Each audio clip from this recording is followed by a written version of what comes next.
Bueno, buenas tardes, bienvenidos, buenas tardes, ahí al fondo también saludan. Bienvenidos a la quinta edición del curso de cibercrimen de la UFESI, este año en versión reducida. Ahora les voy a contar por qué y qué vamos a tratar. La idea es juntarnos dos reuniones, hoy y el miércoles que viene, no, sino el otro, y vamos a tratar como varios temas ahí en paralelo. El cibercrimen se lo puede atacar desde varios lugares y nosotros lo que elegimos es tratar de darles un pantallazo rápido por muchos de esos lugares para que se vayan con alguna información. No podemos agotar toda la información que podríamos transmitirle porque estaríamos muchas más veces y la idea tampoco es aburrirlos, sino darles un pantallazo para que sepan a dónde recurrir el día de mañana si tienen un caso.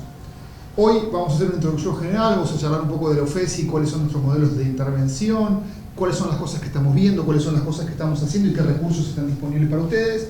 Después va a seguir Nora Czarniawski, que está por ahí atrás, ahora se las presento, que va a hablar de derecho penal. Vamos a hablar de delitos. No demasiado dogmático, pretendemos que no sea demasiado dogmático, sino decirles cuáles son las principales normas, qué casos están escapándose de las normas que tenemos actualmente, cuáles son los modelos regulatorios futuros. Vamos a hablar de las reformas del Código Contravencional de la CABA que dan solución parcial a algunos de los problemas que estamos viendo ahora. Vamos a hablar un poco de proyectos legislativos, ahí muy por arriba ahora, ¿no? Algunas menciones a proyectos legislativos y un par de temas jurídicos que estamos viendo que tienen que ver con la libertad de expresión, la remoción de contenidos en internet también, enganchados de la mano de eso, como para que tengan una idea, como para que tengan algo que les sirva.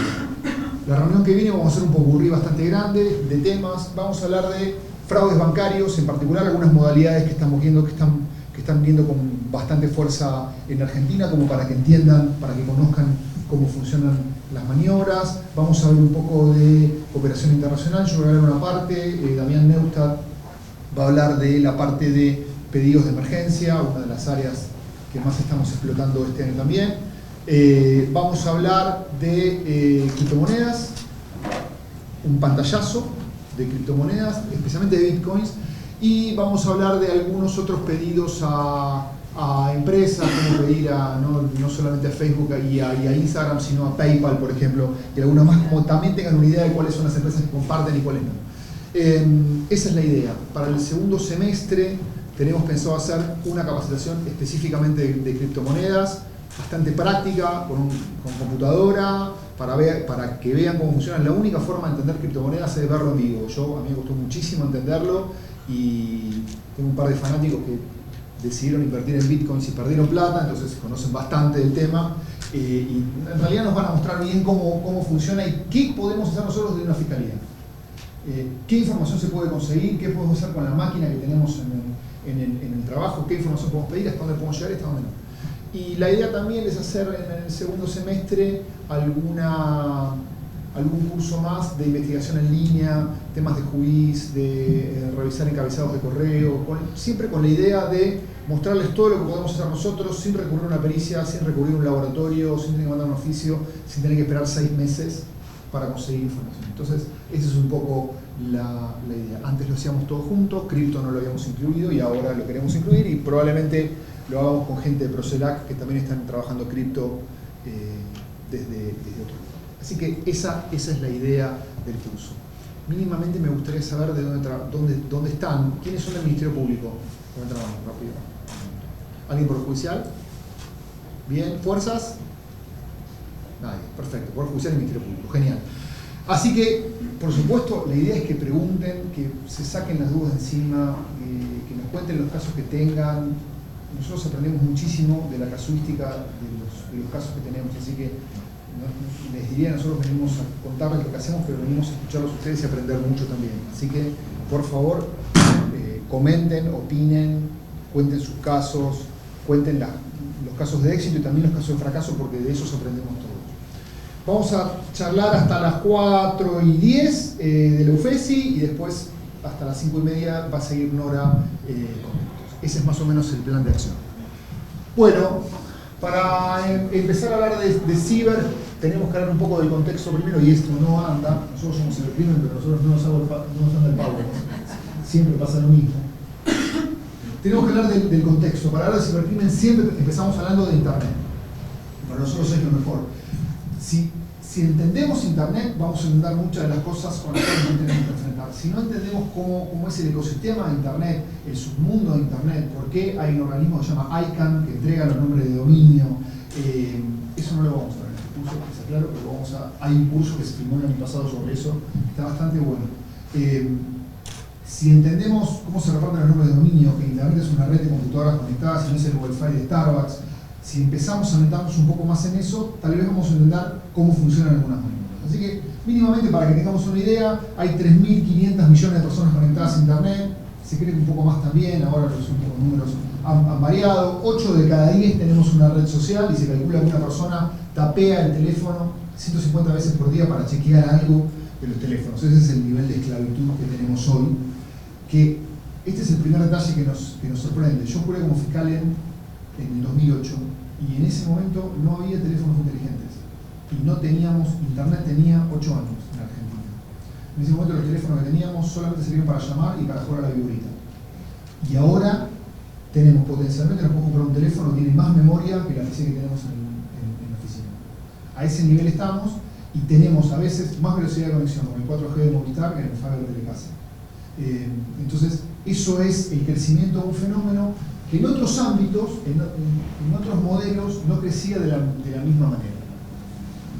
Se calcula que hay más o menos 3 trillones de dólares de ganancia anuales, no de las operaciones legítimas en Internet, sino de las operaciones ilegítimas.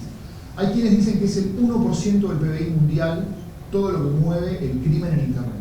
Y hay quienes dicen también que mueve más dinero hoy el crimen en Internet que el tráfico de estupefacientes. Yo no sé si están así, pero las cifras de Naciones Unidas nos hablan de esto por lo menos. Hay 80 millones, debe haber más ahora, hackeos automatizados por día, es decir, programas que se dedican a tratar de penetrar a otros sistemas informáticos. Ahora Nora nos va a contar un poco de eso, no de la modalidad, sino de cómo eso encaja en la Argentina, buscando principalmente conseguir nuestros datos o generar algún tipo de impacto en infraestructuras. Noten, por ejemplo, todos los rumores que hubo el fin de semana acerca de la posibilidad de que haya un ciberataque en lo que fue la caída de energía en Argentina.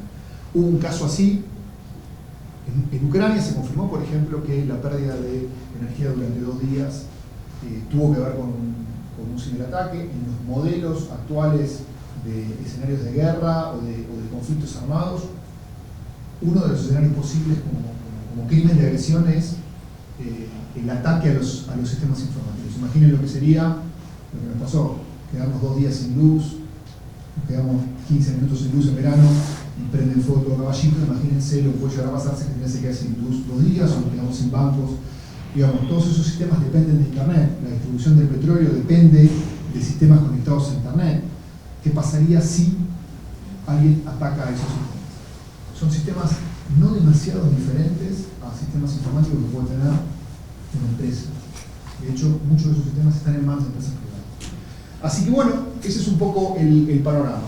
El cibercrimen es uno de los fenómenos de la delincuencia organizada que más han crecido en los últimos años. Hay un organismo de Naciones Unidas que se llama UNODC, que es la Oficina de Naciones Unidas para el Crimen y el Delito. Se dedica principalmente a drogas y lavado de dinero, pero ha empezado a identificar cuáles son los fenómenos emergentes de la criminalidad organizada. No son los nuevos fenómenos del crimen organizado. Internet, los crímenes de Internet son uno de ellos. Han detectado cómo organizaciones delictivas tradicionales llevan su modelo de negocios a Internet, básicamente porque en Internet estamos todos. La penetración que ha tenido en Internet en nuestra vida diaria, para los que somos de una generación previa a la de ustedes, es increíble, digamos. Yo iba al banco a pagar, hacía la cola para pagar el resumen de la tarjeta de crédito, y ahora lo pago antes lo pagaba por home banking y ahora lo pago por el teléfono directamente. Y digamos, hay generaciones que nacieron conociendo eso nada más y que su única vida va a ser Internet. Entonces, las organizaciones criminales obviamente llevan ese modelo de negocios a Internet. Cuando hablamos de cibercrimen,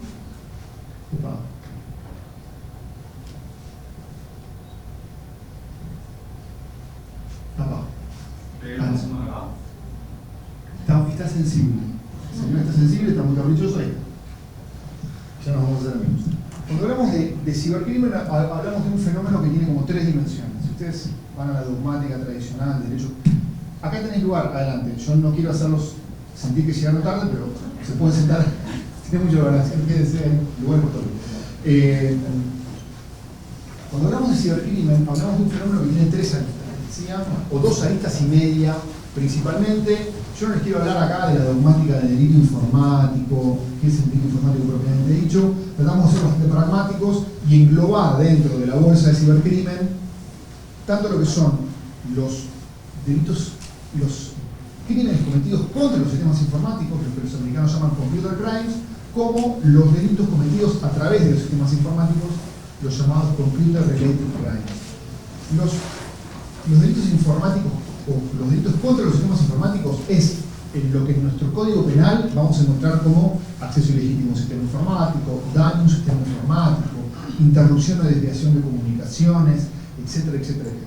Nora nos va a hablar en la segunda parte de la reunión de estas tipificaciones.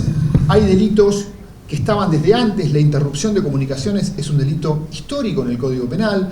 La desviación de correspondencia también es un delito histórico en el Código Penal. Lo único que fue pasando es que cuando dejamos de mandarnos cartas y empezamos a mandarnos emails, empezamos a mutar un poco el concepto de cómo podía pasar eso con normas ya existentes. Una de las grandes incorporaciones es el acceso ilegítimo a un sistema informático. No nos va a hablar de eso. Otra de las grandes incorporaciones es el daño a un sistema informático, el daño a los datos. Hasta no hace mucho tiempo, y pasaba muchas veces, si echaban a una persona de una empresa y el empleado enojado, en vez de prender fuego en la oficina, borraba o se llevaba la base de datos de la empresa, eso no era delito. Y justamente a partir de una seguidilla de casos parecidos, se vio en la necesidad de considerar también el dato que es inmaterial como parte del daño. Y también la introducción de programas en los sistemas informáticos. Bueno, tiene todo un contexto que vamos a ver después, pero es como que hubo la necesidad de ir agregando nuevas modalidades a raíz de la aparición de Internet. Y después, lo que son los Computer Related Crimes, es decir, la comisión de delitos tradicionales a través de Internet, engloba todo el conjunto de delitos que se nos ocurra que se pueden cometer por Internet, que hoy son prácticamente todos. Hay algunos delitos que se empezaron a cometer más por Internet porque nosotros nos fuimos a Internet, y por eso tenemos las amenazas por mensaje de texto, las amenazas por WhatsApp, las amenazas por Facebook, porque nos comunicamos por ahí en vez de comunicarnos por teléfono. Ahora, por ejemplo, las amenazas telefónicas del 149 bis o TER, ya no me acuerdo, ya como que no tiene demasiado sentido porque ya nos mandamos mensajes. Entonces, es como que fuimos variando esa forma de comunicarnos. Los fraudes también se vieron, no sé si facilitados, pero se vieron incrementados por la cantidad de personas que están en Internet. Cuentos del tío hubo siempre y ahora tenemos cuentos del tío por Internet con cierta sofisticación que antes no había, y a veces no con sofisticación, sino utilizando o aprovechando nuestra inocencia de que pensamos que en Internet todo el mundo es quien dice ser, y aparte esta ansiedad millennial que tenemos ahora, que tenemos que resolver todo ya. Entonces hacemos clic en cualquier cosa. La reunión que viene vamos a hablar de alguna de esas cosas. Hay otros delitos que se vieron facilitados por la generación de Internet. La distribución de imágenes de abuso sexual infantil o pornografía infantil, como estaba en nuestro código antes, es una de esas. Cuando yo era chico en tribunales, las imágenes de abuso sexual infantil se distribuían en fotopapel y se mandaban por correo postal. Los primeros casos venían así. Los detectaba el correo argentino, arrancaban las investigaciones por ese lado. Además, la competencia era... Yo vengo de criminal, de instrucción, y la competencia era nuestra, antes de que se cree la justicia de la CAA. Entonces, los casos eran así, y cuando empezaron a cambiar los formatos, eran VHS, CDs, disquetes, CDs, DVDs, y se mandaban por correo postal. Cuando aparecieron las redes P2P, que nosotros utilizamos para bajar música antes del Spotify, Emule, Napster, antes de Emule, Ares, antes se usaban para eso, todos los conceptos de torrent para bajarse la última temporada de tal cosa, o el último CD de Maluma, digamos, también antes eran usadas para eso. Y todavía son usadas para eso. El caso del Garraham que salió hace poco volvió a poner en escena las redes P2P. Se habló mucho de Deep Web, vamos a hablar un poco de Deep Web probablemente. Se habló mucho de Deep Web por la televisión, pero en realidad era una red P2P, creo que era Ares la que se usó en ese momento, o Emule. Entonces, ¿qué fue lo que pasó? Y bueno, que los dispositivos informáticos permiten almacenar mayor cantidad de fotos, entonces imagínense lo que era hace 20 años ir a revelar un rollo de fotos de 36 a una casa de Kodak donde tengo fotos de un abuso sexual. Era bastante complicado, entonces la verdad que era bastante limitada la cantidad de gente que podía acceder a la generación de imágenes. Con las cámaras digitales y los teléfonos es mucho más fácil, encima podés almacenar mucho más fotos. Entonces, bueno, pasaron de secuestrarse 50.000 imágenes de abuso sexual infantil en una misma computadora a secuestrarse 500.000 en una misma computadora. Porque las puedo almacenar, porque la misma computadora se la banca, y además porque es mucho más fácil distribuir. No tengo que ir al correo y exponerme, las mando por redes P2P, uso Tor, uso una VPN, entonces es bastante anónimo. Entonces mucha gente se animó a hacerlo también. Lo que antes uno tal vez decía, no, me cuido, ahora es mucho más fácil hacerlo. Y además se generaron nuevas modalidades, ya no es más distribución de imágenes de abuso, sino que tenemos distribución de videos. Los distribución de videos además tienen ciertas particularidades adicionales, porque lo que se puede encargar es un video en vivo. Hay Netflix de abuso sexual infantil. Uno puede encargar a demanda determinadas cosas usando una tarjeta de crédito. Entonces, esos son delitos que han aparecido con mayor intensidad, y no por nada Argentina, además que somos un país grande y tenemos muchos habitantes, en Sudamérica es uno de los países que lidera, después de Brasil, la cantidad de reportes de distribución de este tipo de imágenes. Si a alguien le interesa y tenemos tiempo, después les cuento un poco cómo funciona el sistema de los reportes. Salió mucho en la tele, pero les podemos contar algo de eso también. Y otros delitos que aparecieron, que se vio la necesidad de sancionarlos, porque en el mundo físico era bastante difícil que pase, pero que empezaron a pasar en Internet, porque Internet permitía ese escenario. Y el caso clásico de los que se sancionaron es el grooming.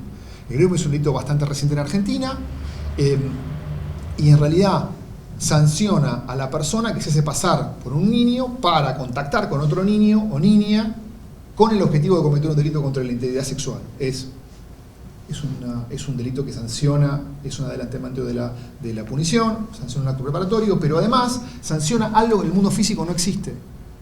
O es bastante difícil que exista, porque si un chico de 11 años se encuentra con un señor de 50 y el señor de 50 le dice, hola, me llamo Juana y tengo 12, el pibe le va a decir, no te creo. Sin embargo, esa misma persona puede hacer un perfil de Facebook con la foto de un chico y hacerse pasar por un par.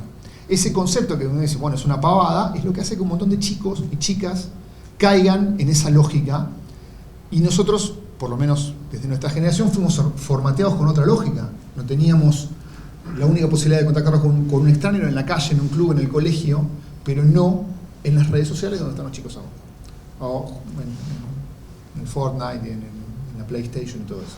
Entonces, hubo una necesidad de sancionar ese tipo de delitos. Hay otros delitos que empiezan a aparecer con mayor intensidad, la suplantación de identidad, como otra posibilidad, la difusión no autorizada de imágenes íntimas, mal llamadas pornovenganza, también como cosas que tal vez en el mundo físico tenían un aspecto de daño bastante limitado y que en el mundo digital parecen crecer mucho. Así que ese es más o menos el escenario. Y además tenemos una cuestión tangencial, que es la tecnología cada vez presente en nuestras investigaciones. Cuando nosotros empezamos a trabajar estos temas hace 5 años, recién se empezaba a vislumbrar, y hoy no hay investigación en la cual no tengamos presente evidencia digital.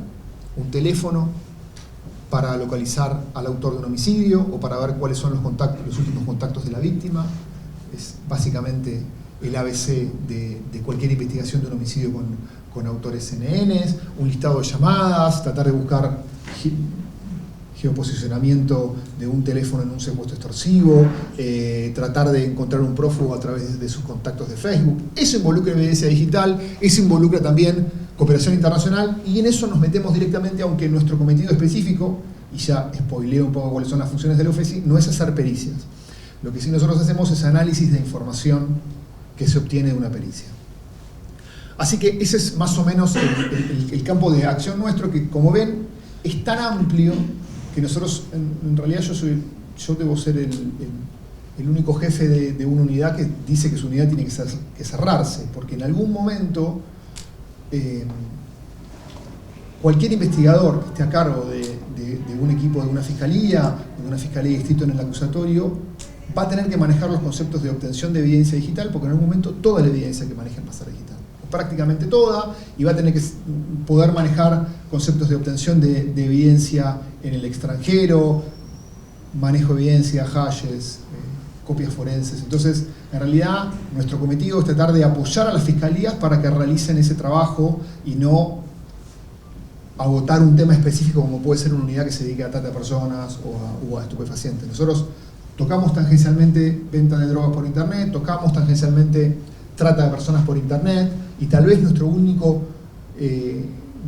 nicho específico serían los ataques a los sistemas informáticos propiamente dichos, los hackeos o los mal llamados hackeos y algunas modalidades sobre eso. Bueno, así estamos. ¿Tiene calor? Sí. Sí, ¿no? ¿Se puede prender algo o no? Sí, lo puedo prender, pero voy a largar según Mariana, hacer mucho ruido. Probamos. Probamos.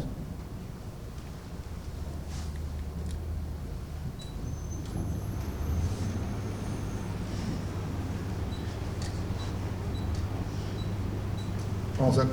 ¿Se escucha? ¿Estás bien? ¿Estamos? Sí, bien, perfecto. Pusimos un poquito de... Bueno, 3 áreas grandes de trabajo. Hoy vamos a ver la primera, que tiene que ver con la asistencia técnica a los fiscales. ¿Sobre qué aspectos trabajamos? Trabajamos también en capacitación interna y externa. Nos capacitamos y damos capacitaciones acá para las fuerzas de seguridad fundamentalmente.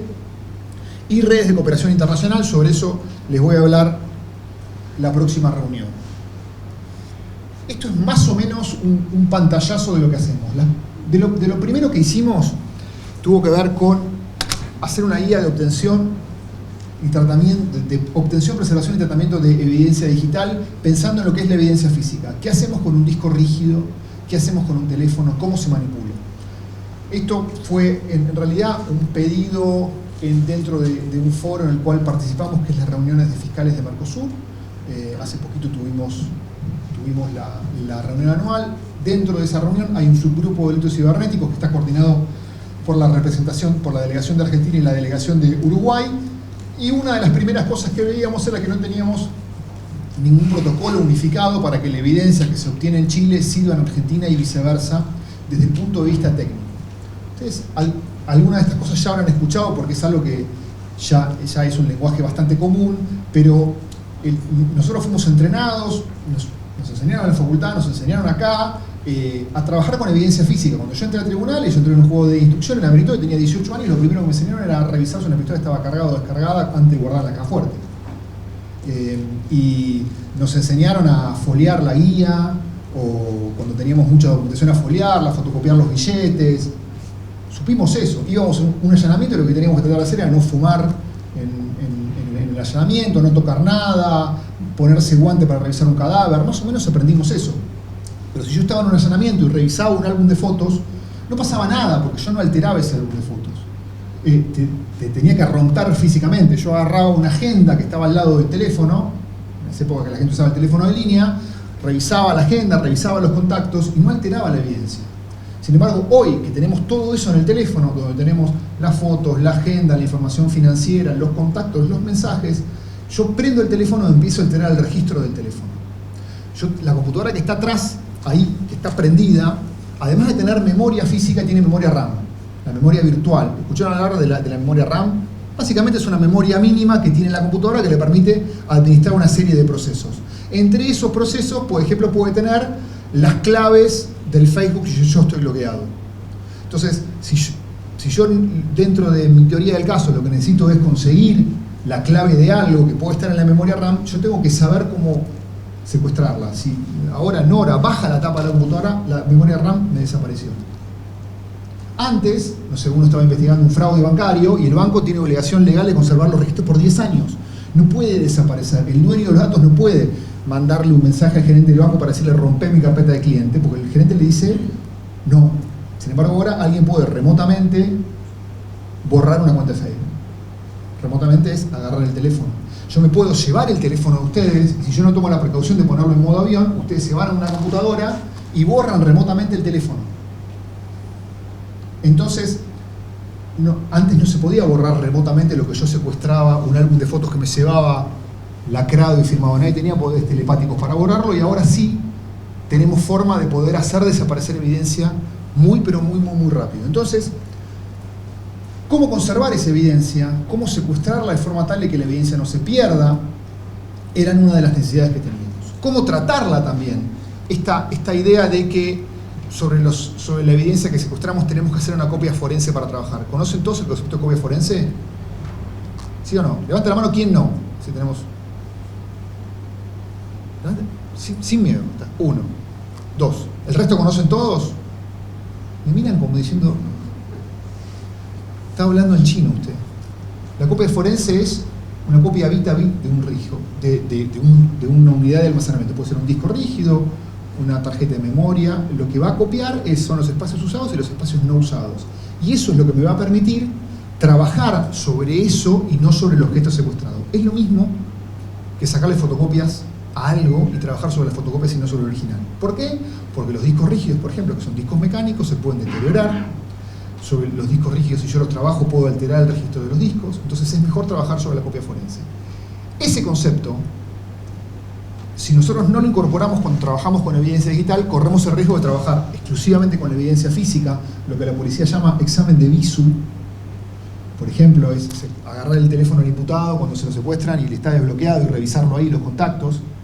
Y eso lo que puede hacer es que la evidencia que nosotros obtengamos sea de mala calidad o que nos la puedan cuestionar.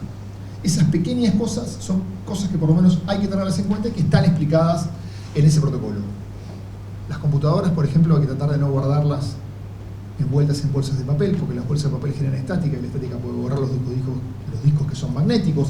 Hay que guardarlas en papel. Las computadoras hay que franjarles los puertos para garantizar que no se puede incorporar información, etcétera, etcétera, etcétera. Hay muchas, pero muchas causas que se empieza a cuestionar no solamente la evidencia que se obtuvo, sino cómo se obtuvo la evidencia, cómo se la conservó. Hoy, en los escenarios que nosotros vemos, cuando uno empieza a discutir una pericia, empieza a discutir el perito. ¿Dónde estudió? ¿Qué certificaciones tiene? ¿Dónde hizo la pericia? ¿Qué certificaciones tiene el laboratorio donde hizo la pericia? ¿Qué software usó para hacer la pericia? ¿Usó la última versión o la versión del año pasado que tenía una vulnerabilidad y que podía hacer tal cosa? Ese tipo de cosas que nosotros por lo general solemos soslayar en la urgencia y en la falta de medios son las cosas que la defensa se sienta y espera atacar en el último minuto del caso, que es en el juicio. Si nosotros podemos adelantarnos a eso, podemos por lo menos tener una estrategia de trabajo para evitar cualquier cuestionamiento, podemos minimizar el riesgo de que el caso pierda, o por lo menos saber cuáles son las decisiones de criterio que hay que tomar. Si yo estoy con un secuestro extorsivo y tengo una persona detenida, el teléfono está desbloqueado y lo quiero revisar en el momento para tratar de ver el lugar donde puede estar la víctima, es una cosa que evidentemente uno haría. Lo que uno tiene que saber es que probablemente la evidencia que saquemos de ahí, más allá de que nos permita rescatar a la víctima, va a ser cuestionada después. ¿Hay forma de minimizar eso? Sí hay forma de minimizarlo. Lo bueno de trabajar con la evidencia digital es que no se trabaja con protocolos rígidos, sino con buenas prácticas. Entonces, las buenas prácticas permiten reconstruir determinado proceso en el cuidado de la cadena de custodia que nosotros podemos garantizar y minimizar riesgos, pero por lo menos hay que ser conscientes de esos problemas en el futuro. La guía presenta algunos de esos escenarios, está un poco desactualizada, ahora la tecnología ha mejorado y además dentro del Ministerio Público apareció como órgano encargado de realizar las pericias la DATIP. Entonces es como que nosotros cedimos un poco a la posta de esto, aunque trabajamos mucho con ellos y con sus técnicos en esas cuestiones. Así que esa guía está disponible, está colgada en el sitio del Ministerio Público, en el micrositio que está ahí abajo, mpf.gov.ar/ufesi, la pueden descargar. Además, sepan que el Ministerio de Seguridad hizo también un protocolo, en realidad una serie de indicaciones para las fuerzas federales que deberían cumplir en aras en los momentos que secuestran la evidencia. Que por supuesto todos sabemos que no se cumplen, pero bueno, digamos, ténganlo en cuenta. Cuando ustedes tengan una evidencia digital que sea muy importante, sepan que esas cosas pueden estar. Y cuando ustedes vayan a hacer un allanamiento y sepan que van a empezar a trabajar con evidencia digital, tengan en cuenta eso. Y tengan en cuenta además que cuando empiecen a trabajar con evidencia digital, la teoría del caso que ustedes tengan va a ser sumamente importante. Porque el problema que nos está pasando es que como los dispositivos almacenan cada vez más información, procesar esa información lleva cada vez más tiempo y cuesta cada vez más plata. Entonces, hoy un teléfono nuevo de los de última generación puede almacenar 512 GB de material. Eso puede ser físicamente el equivalente de todo este salón lleno de papeles. Se calcula que una persona puede leer por día 800 papeles sin marearse. Así que ustedes pueden estar toda una vida analizando la documentación, la evidencia digital que tengan secuestrado en un caso. Entonces, saber qué están buscando y saber qué necesitan de cada evidencia es muy importante. Por eso, el concepto de digamos, la usanza vieja era decirle a apoyo tecnológico, vaya a buscar toda la información de interés para la investigación. Y eso, cuando nosotros estamos hablando de evidencia digital, no existe. Porque si yo le pido a un perito de apoyo tecnológico que vaya a buscar toda la información de interés para la investigación, primero, el perito tiene 4 años de espera, digamos. Vamos a estar en cola de espera 4 años. El perito que va a hacer eso no conoce la investigación. Entonces, él va a traer todo. Y ese todo le puede llevar mucho tiempo. Para nosotros, en ese momento prescribió, nosotros nos jubilamos, tenemos hijos, tenemos nietos, estamos trabajando otra cosa, nos pusimos un bar en la playa, ya fue. Entonces, hay que empezar a trabajar con conceptos de más de buscar específicamente lo que yo necesito, y para eso tengo que tener una buena teoría del caso. Es lo que se llama sniper forensics, es ir a buscar exactamente lo que yo necesito. Secuestro una computadora, ¿qué necesito saber de esa computadora? ¿Qué estoy buscando? ¿Quiénes la usaban? Bueno, voy a buscar los perfiles de usuario. El perfil de usuario va a ser determinante y puede que sí, puede que no. Si el perfil de usuario tiene el nombre y apellido de mi imputado y se logueaba a determinadas cuentas que yo tengo vinculadas con mi imputado, bueno, puedo decir el imputado usó esa máquina. Si quiero saber si usó esa máquina en determinado momento, tengo que ver el registro de la máquina e ir a buscar esa información.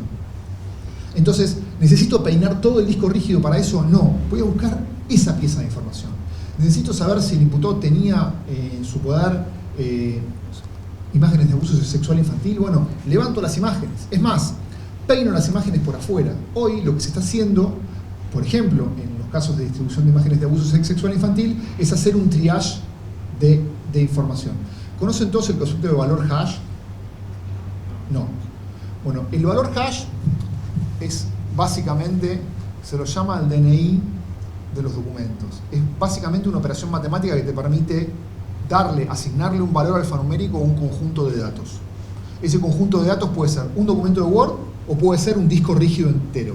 Hasta ahí más o menos, ¿se entiende?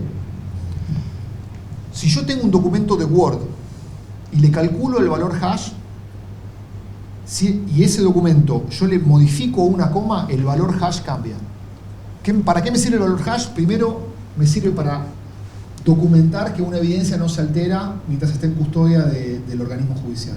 De la misma forma que yo, para verificar, no sé, que un libro no se modificó, le saqué fotocopias y quedaron agregadas a la causa, que un arma no se modificó porque tiene un número de serie que no se toca. Bueno, cuando yo tengo un documento de Word que no puedo imprimir porque es muy grande, bueno, la forma de verificarlo es calculando el valor hash.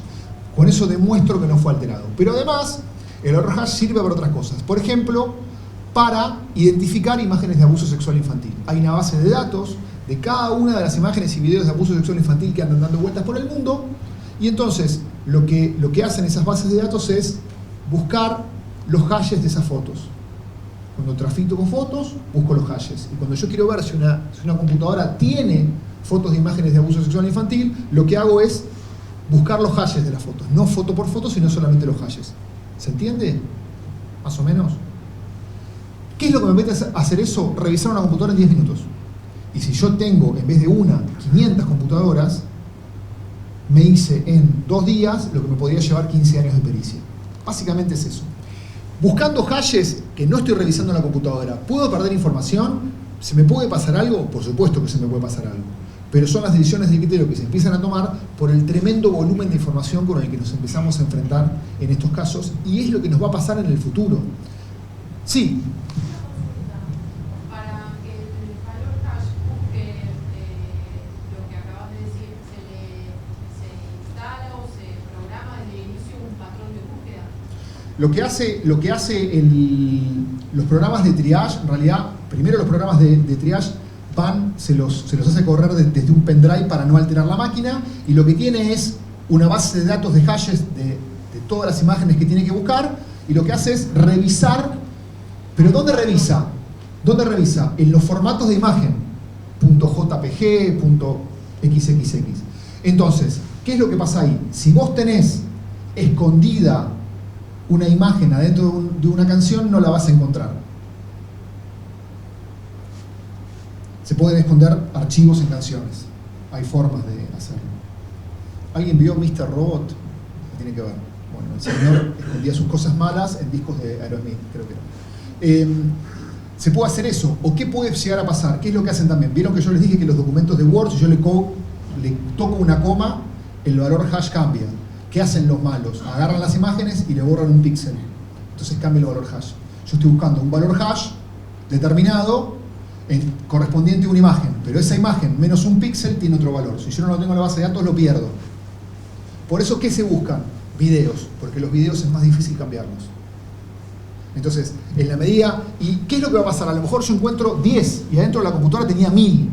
Dentro de nuestra lógica judicial tribunalicia vieja del artículo 71, no, yo le tengo que imputar los 1000, no, imputar los 10. Porque es lo que le vas a poder probar. O cuál es el costo-beneficio de imputar a los 1000, 10 años de causa. Esto con el acusatorio va a ser más fácil para nosotros. Hoy, dentro de la rigidez del sistema que tenemos, es bastante complicado de entender porque tenemos otro formato, es no perdernos un caso. O en realidad sí lo perdemos, pero por salidas no alternativas de baja calidad, desarchivo, reserva.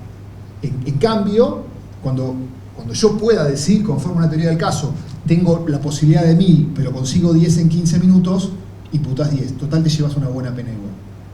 Esas son las decisiones de criterio que los casos de ciber nos obligan a tomar, porque si no podemos estar una vida y no nos da el tiempo y no nos dan los técnicos. Porque lo otro que nos pasa es que no tenemos técnicos. Es muy difícil entrenar un técnico para trabajar estos casos. Los técnicos, por definición, son personas muy inquietas, que se aburren muy rápido. Es muy difícil traerlos al Estado porque les pagamos muy poca plata. El mejor técnico que trabaja para la Policía Federal sigue siendo un cabo.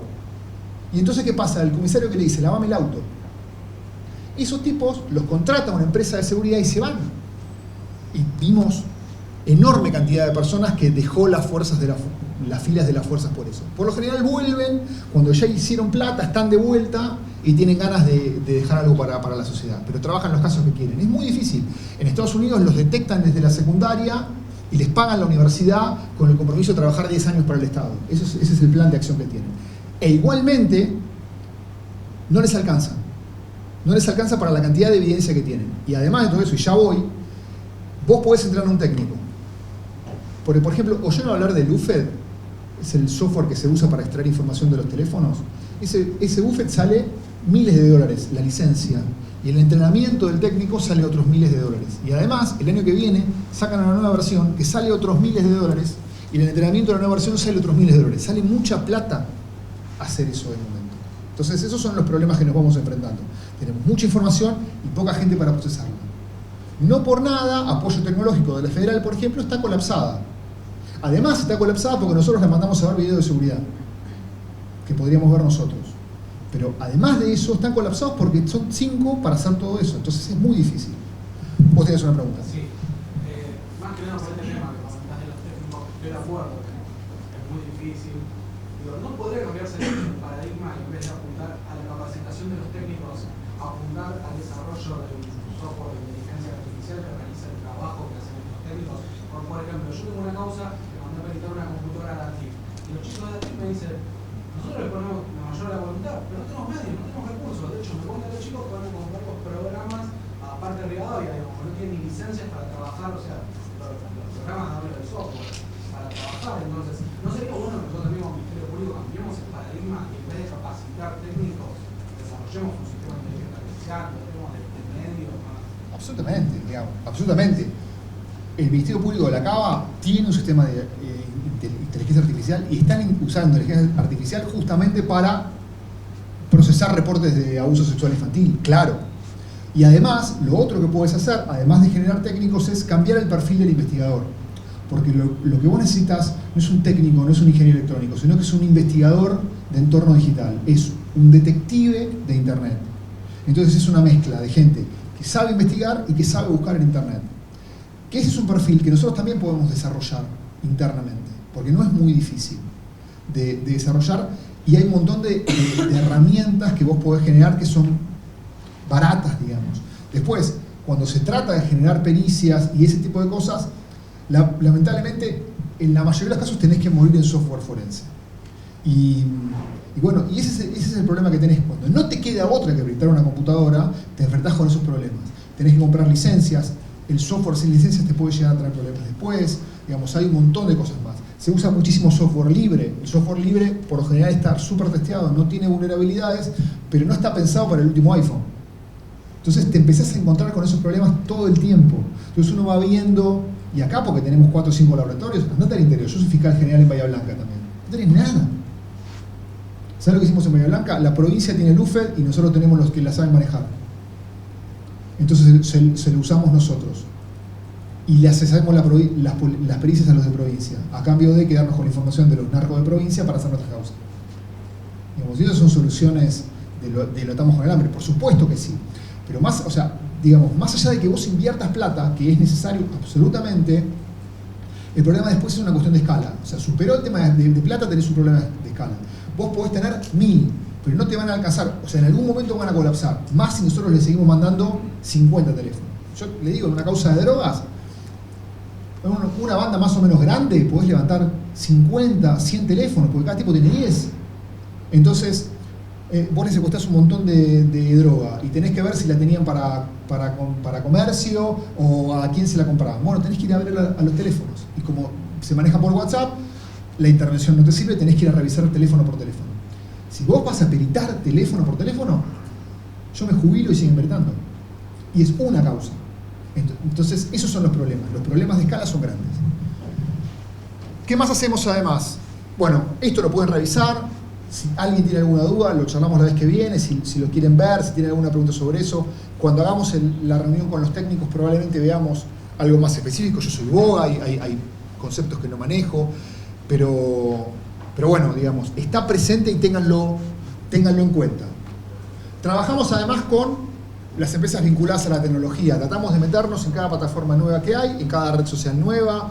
Nos interesan mucho los casos que involucren plataformas que antes no conocíamos. Hace poco habrán recibido una comunicación que hicimos por WeChat acerca de WeChat, que es el WhatsApp chino. Es algo más, una especie de WhatsApp con YouTube, una plataforma china. Empezamos a ver que de las fiscalías de instrucción nos hacían cada vez más consultas sobre eso. ¿Qué hicimos? Averiguamos qué era. Y así nos fuimos metiendo con Boxed, con Grindr, que es el Tinder de la comunidad gay, nos fuimos metiendo con Manhunt, nos fuimos metiendo con Badoo y un montón de comunidades más. Fuimos viendo cómo funcionan, cada red social tiene su lógica. Buscar en Tinder no es lo mismo que buscar en Facebook, uno lo puede buscar por nombre y apellido, y tenemos cualquier cantidad de imputados que los estamos buscando en Tinder. Entonces, nos fuimos metiendo ahí y tenemos gente que maneja muchas de las plataformas que a lo mejor habitualmente nosotros no estamos acostumbrados a manejar, más allá de Instagram, no sé, Pinterest y alguna más. Así que tenemos mucha información sobre eso. Si alguien tiene algún caso de una red social nueva y quiere compartirnoslo, nos viene bárbaro para nosotros aprender. Si alguien necesita algo de una red social, a lo mejor pregúntenos, porque nosotros a lo mejor trabajamos redes sociales, empresas de hosting, empresas de acá, empresas de afuera, exchange de bitcoins, PayPal, Netflix, Apple, Uber, hay un montón de plataformas en las cuales nosotros estamos, tenemos mucha experiencia en procesar requerimientos, así que cuenten con nosotros para eso. Estamos ahora, por ejemplo, los últimos spoilers, estuvimos trabajando con Facebook en algún protocolo tal vez que nos permita entregar, que nos entreguen información a los fiscales directamente. Están analizando esa situación porque ellos van viendo esas cosas país por país. Facebook también. Ahora, ¿alguien vio el portal para fuerzas de seguridad de Facebook? ¿Lo conocen? Bueno, Facebook, los oficios los suben por un portal, puede ser un par de cosas más por ahí, pero además WhatsApp, que es de Facebook, creó su propio portal ahora también, y probablemente dentro de muy poco tiempo vamos a poder pedir información de cuentas de WhatsApp. Y eso nos va a permitir, por ejemplo, saber todos los contactos de una persona. Eso va a estar muy bueno y lo están habilitando país por país a cuentagotas. Entonces estamos trabajando en esas cosas en este momento. Tenemos un repositorio de doctrina, jurisprudencia y legislación, lo tenemos medio desactualizado, pero ahí está. Si alguien necesita jurisprudencia de algo, cuestiones de competencia, configuración, pericias, está subido a la intranet en la parte de biblioteca. Los que trabajan en el Poder Judicial nos mandan un correo y se los mandamos. Guías para investigadores. Arrancamos con una guía de buenas prácticas para la obtención, preservación y conservación de la evidencia digital. Les quiero hablar de eso un poco la semana que viene. No, guía para obtención de evidencia electrónica en el extranjero, les decía. La semana que viene les voy a hablar de todo eso. ¿Cómo es esto de pedir a Facebook? ¿Por qué se pide? ¿Por qué Facebook a veces la verdad que Facebook no colabora con la justicia? Y a veces ese lugar común, digamos, a veces es así, a veces nosotros hacemos mal los pedidos, a veces tenemos que entender cuáles son las cosas que nos van a contestar y cuáles cosas no, porque no se rigen por nuestro Código Procesal Penal. Entonces, esa guía es una guía técnico-jurídica y la idea es comentarles un poco más qué es la información de suscriptor, qué es la información transaccional, qué es la información de contenido, qué es la preservación de información y qué es la revelación de contenido de emergencia. Son las 4 cosas sobre las cuales trabajamos, especialmente para que tengan en cuenta la herramienta de obtención de información de emergencia, que es realmente muy útil para los casos en los cuales se justifica. Y tenemos el proyecto de trabajar en guías sobre las redes sociales. El problema es que como cambian todo el tiempo las políticas y nos corren la cancha todo el tiempo, nos vemos muy dificultados de ver cuál es el mejor formato para que eso quede. Estamos pensando en armar un portal o hacer una especie de cuadro sinóptico para que quede a disposición por lo menos de interna. Y finalmente la colaboración concreta en expedientes, que tenemos tres modalidades básicas, que son las asistencias, que si ustedes tienen un caso, necesitan asesoramiento acerca de cómo encararlo. Ese caso puede ser agarrarlo entero o revisar alguna estrategia de trabajo o tratar de explicarles una maniobra en concreta. Son maniobras como el BEC, que vamos a ver la semana que viene, o la estafa romántica, cómo se configura, cómo se puede pedir información. Trabajamos en eso. A veces la intervención puede ser muy puntual, hacer una medida de prueba que tenga que ver con ciber, pedir una información a PayPal o hacer un análisis de determinada información que ustedes tienen en un caso para ver si está vinculada. Últimamente las fiscalías están teniendo como protocolo ver si un determinado teléfono está conectado a redes sociales. Esa es una muy buena herramienta. Si un teléfono, si nosotros queremos saber quién está atrás de un teléfono, además de pedirle el listado de llamadas, podemos ver si está vinculado a alguna red social a partir de la cual podemos pedir información. Esas cosas las hacemos también. Si ustedes tienen una copia forense ya hecha y necesitan analizar determinada cuestión que no exceda nuestra capacidad operativa, la podemos hacer también. Y después tenemos nuestras propias investigaciones. Nosotros hacemos investigaciones preliminares, recibimos denuncias, a veces de particulares, y tenemos ciertos acuerdos estratégicos con organismos del Estado y con algunas empresas privadas. Visa, Garbarino, Frávega nos denuncian sus casos directamente a nosotros, y nosotros hacemos investigaciones preliminares, y últimamente lo que estamos haciendo es tratar de hacer las medidas ciber de las preliminares y después entregar el caso, porque dentro de la lógica de trabajo que hoy tenemos de Fiscalías Isla, nosotros no queremos avanzar sobre la estrategia del caso de un fiscal. El día que la Ciudad de Buenos Aires sea un gran distrito, tal vez la lógica de trabajo sea diferente. Hoy, por ejemplo, en Salta y en Jujuy son un solo distrito con unidades fiscales que trabajan todos juntos. Los casos no son de uno, están en la mesa y son del distrito. Entonces cambia la lógica de trabajo. Cuando tengamos esa lógica de trabajo, probablemente nosotros podamos también usar la lógica de trabajo del Código Nuevo, que digan que nosotros trabajamos con el fiscal de distrito, apoyándolo en sus casos y litigando los casos del distrito también.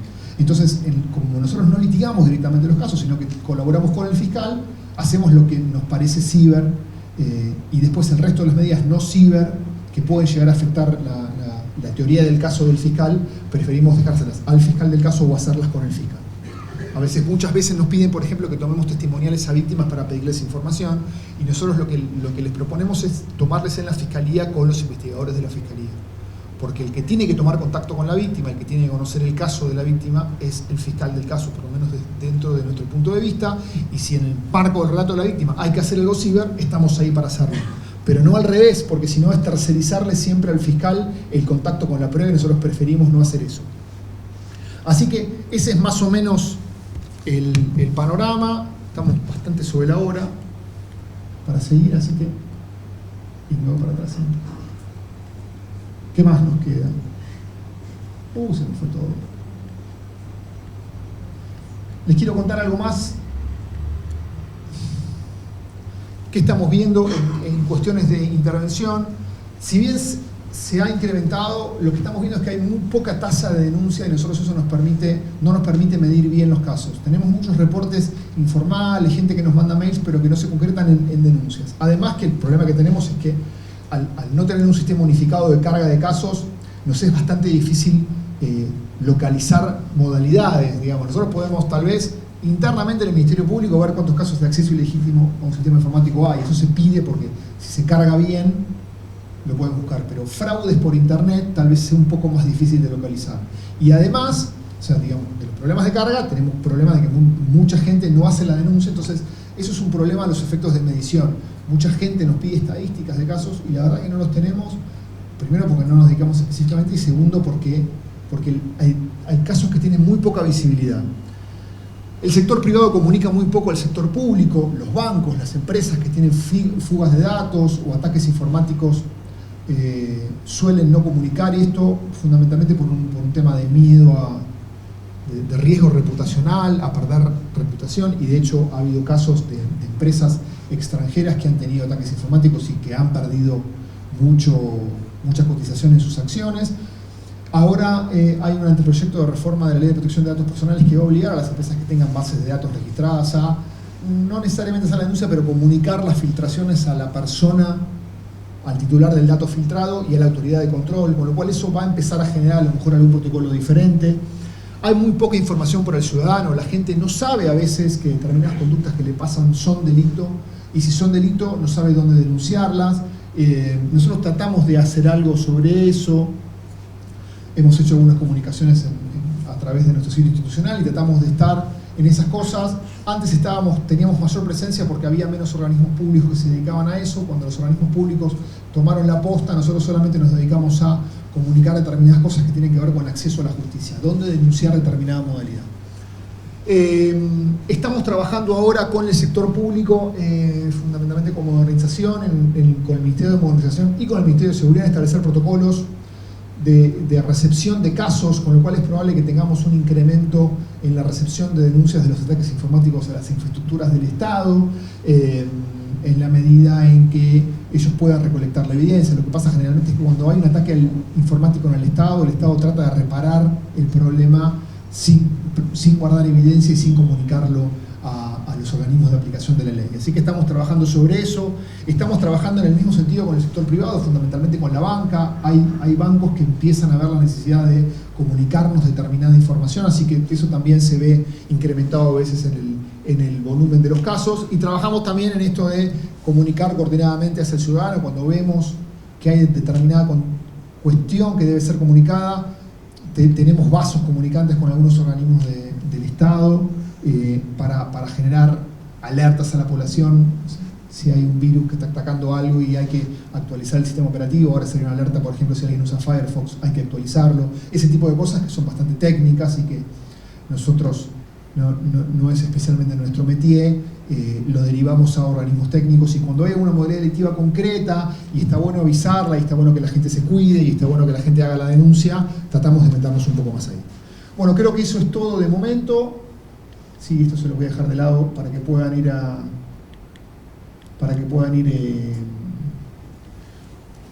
al break. Lo último que les digo, mientras acá quedan los datos de contacto, es cómo estamos en materia de legislación, que es alguna de las cosas que nos pasan. Nosotros a nivel de legislación penal estamos bastante bien. Argentina es uno de los países que está mejor a nivel latinoamericano, fundamentalmente por el proceso de adhesión a la Convención de Budapest. ¿Les sintieron nombrar la Convención de Budapest? Para los que estamos en ciber es como lo más importante, como para que hace propiedad intelectual la Convención de Berna, digamos. La Convención de Budapest es una convención que nació en el seno del Consejo de Europa, donde una serie de países intentaron ponerse de acuerdo en cuáles son los tipos penales que tienen que investigarse en lo que tiene que ver con ciber, cuáles son las medidas que tienen que estar consagradas en los códigos procesales penales para investigar esto, y cuáles son las medidas de cooperación internacional que tienen que darse entre los países. La Convención de Budapest tiene muchos años, pero básicamente lo que proponían es, bueno, sancionemos la distribución de imágenes de abuso sexual infantil, sancionemos el daño, la alteración de los datos informáticos, sancionemos el acceso ilegítimo a los sistemas informáticos. más o menos lo que nosotros tenemos en nuestra legislación, y no es casualidad. Nosotros reformamos nuestro Código Penal para ingresar a la Convención de Budapest. Nosotros ingresamos formalmente el año pasado, el 1 de octubre, ya empezó a regir. La Convención de Budapest es ley en Argentina y es ley con rango superior a las leyes, digamos. Es un tratado, con lo cual tengan en cuenta que sus presupuestos normativos son de aplicación supletoria o de interpretación para nuestras investigaciones también. No nos queda otra ahora reformar lo que tiene que ver con el Código Procesal Penal Federal y el Código Procesal Penal, los códigos locales también. Eso va a llevar un tiempo más largo, pero la verdad que en materia de legislación estamos bastante bien. Muchas veces nos preguntan, Argentina no tiene normas. La verdad que sí tiene normas y tiene normas muy buenas. Tal vez los problemas pasen por otro lado, pero no por las normas. Dicho esto, vamos al break y volvemos con Nora en 10 minutos. Son 4:10, volvemos 4:20. ¿Me parece bien? Salvo que quieran huir. Como decía Horacio, hoy prácticamente todos los delitos transcurren por internet. Entonces, la idea es adaptar al medio digital. Y unas pocas incriminaciones novedosas, como por ejemplo los accesos a sistemas informáticos. Pero el resto fue adaptar. Bueno, en primer lugar, no lo dije, pero ustedes lo leyeron, la ley de delitos informáticos es del 2008, con lo cual ya hacen poco más de 10 años de su vigencia, y por supuesto en este PowerPoint va a haber algunas cuestiones que fueron introducidas posteriormente, con posterioridad al 2008. Y recuerden que esto está basado a su vez en esa convención de ciberdelito de la que habló Horacio, que a su vez data del 2001, con lo cual todo este tema normativo ya tiene unos cuantos años de vigencia. En primer lugar, me interesa que recuerden, como para tener una base para el resto, lo que es el dato informático, archivo, registro, base o banco de datos, sistema informático y documento digital. Documento digital aparece en el artículo 77 del Código Penal, que básicamente dice que es toda representación de un hecho, cualquiera sea su soporte. Con esto les digo, ayornamos el Código Penal a esto. Este artículo es muy importante, porque entonces, aunque no esté tipificado, si tenemos una falsificación documental y documento es toda representación de un hecho, cualquiera sea el soporte, si se altera un soporte informático, también vamos a estar frente a una documentación, a una falsificación documental. Dato informático, la menor unidad de información que posee una computadora o un sistema. El archivo, registro, base o banco de datos. Esta definición, dato, archivo, sistema informático, no es de la ley 26.388, ya viene de la ley 25.326 de datos personales, o conocida como habeas data. Entonces tomamos algunas nociones, porque los tipos penales de la 26.388 nos van a remitir a esto: dato, archivo, sistema informático. Por supuesto, el dato es la mínima unidad de información. En algunos delitos vamos a ver que lo que se ataca es la integridad precisamente del dato informático, en otros del sistema informático, que son este conjunto de archivos interconectados a internet. Y vamos a ver otras incriminaciones también. Sí, los archivos, los registros, las bases o bancos de datos. Por ejemplo, en el artículo 157 bis, donde se tutela específicamente a los registros, archivos, bases de datos. ¿Por qué? Por la forma en que están compilados. O sea, más allá de un dato suelto, eso ya es una base, una forma especial de compilación.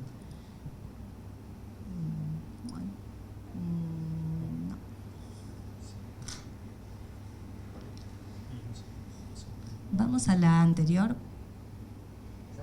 Pornografía infantil. Ahí va.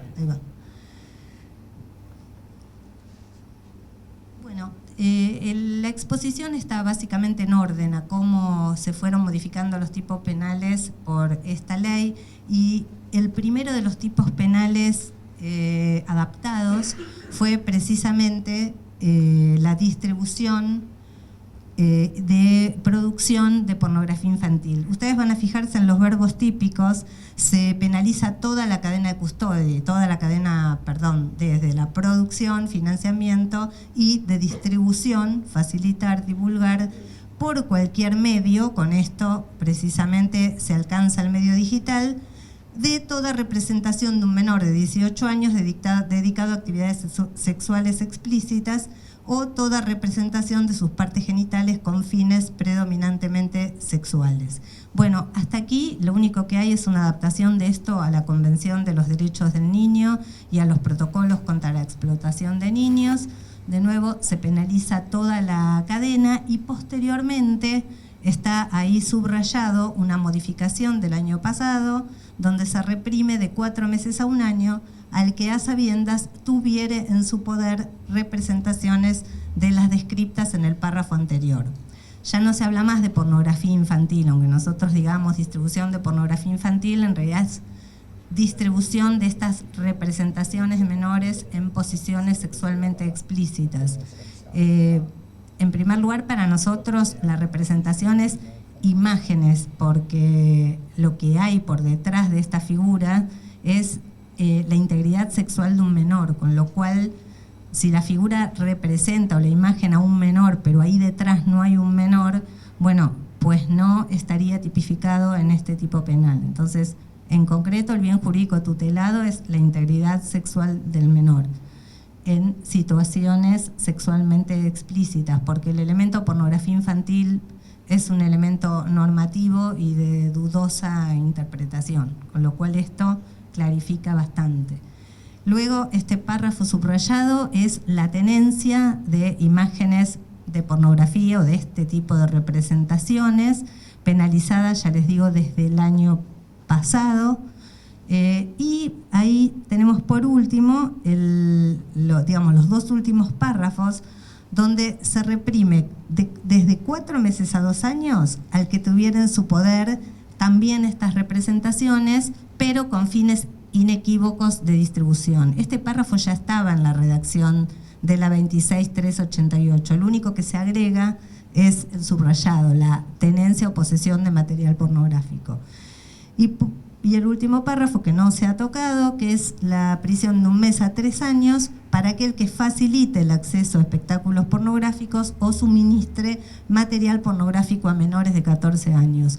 Lo único que les quiero hacer notar, fíjense ahí, que hay un problema con la escala penal, porque la tenencia simple en el mínimo está penalizada con 4 meses, en el mínimo, la tenencia. Y el mínimo es de 1 mes para aquel que les facilita el acceso a espectáculos pornográficos o les suministra material pornográfico a menores. Quiere decir que en el mínimo hay una desproporción, porque suministrar material pornográfico puede ser más grave que la tenencia simple, pero esto quedó desarmonizado, digamos, con la introducción de ese párrafo, que estaría bueno modificarlo.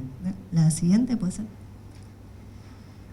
Bueno, entonces la característica, ya les dije, por un lado los verbos típicos, toda la cadena desde producción hasta toda la distribución y financiamiento, lo de la representación de imágenes, cualquiera fuera el soporte, DVD, pendrive, puerto USB, sí.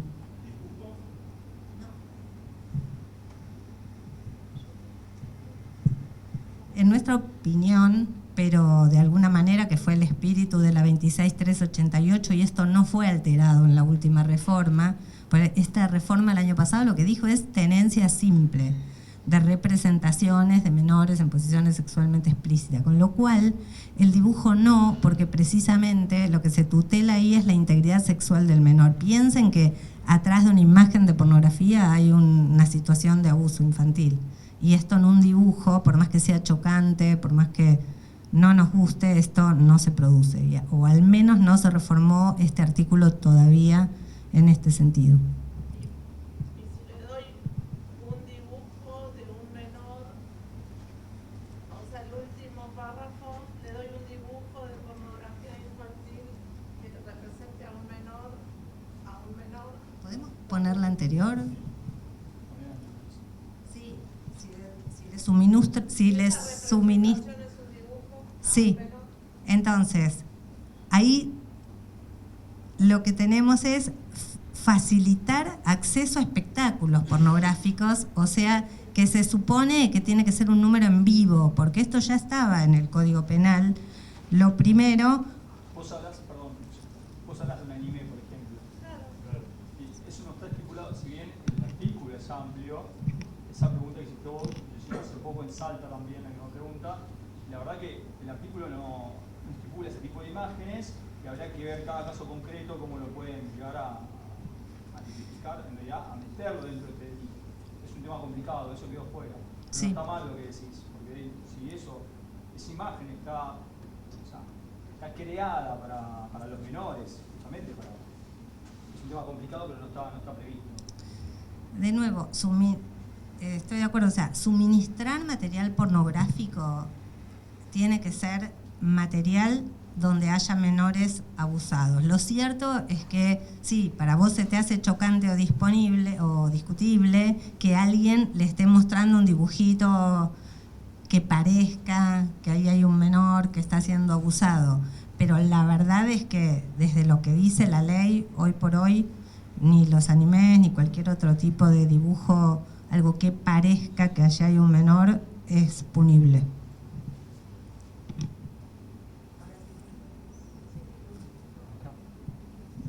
Bueno, listo, esta también la hemos visto.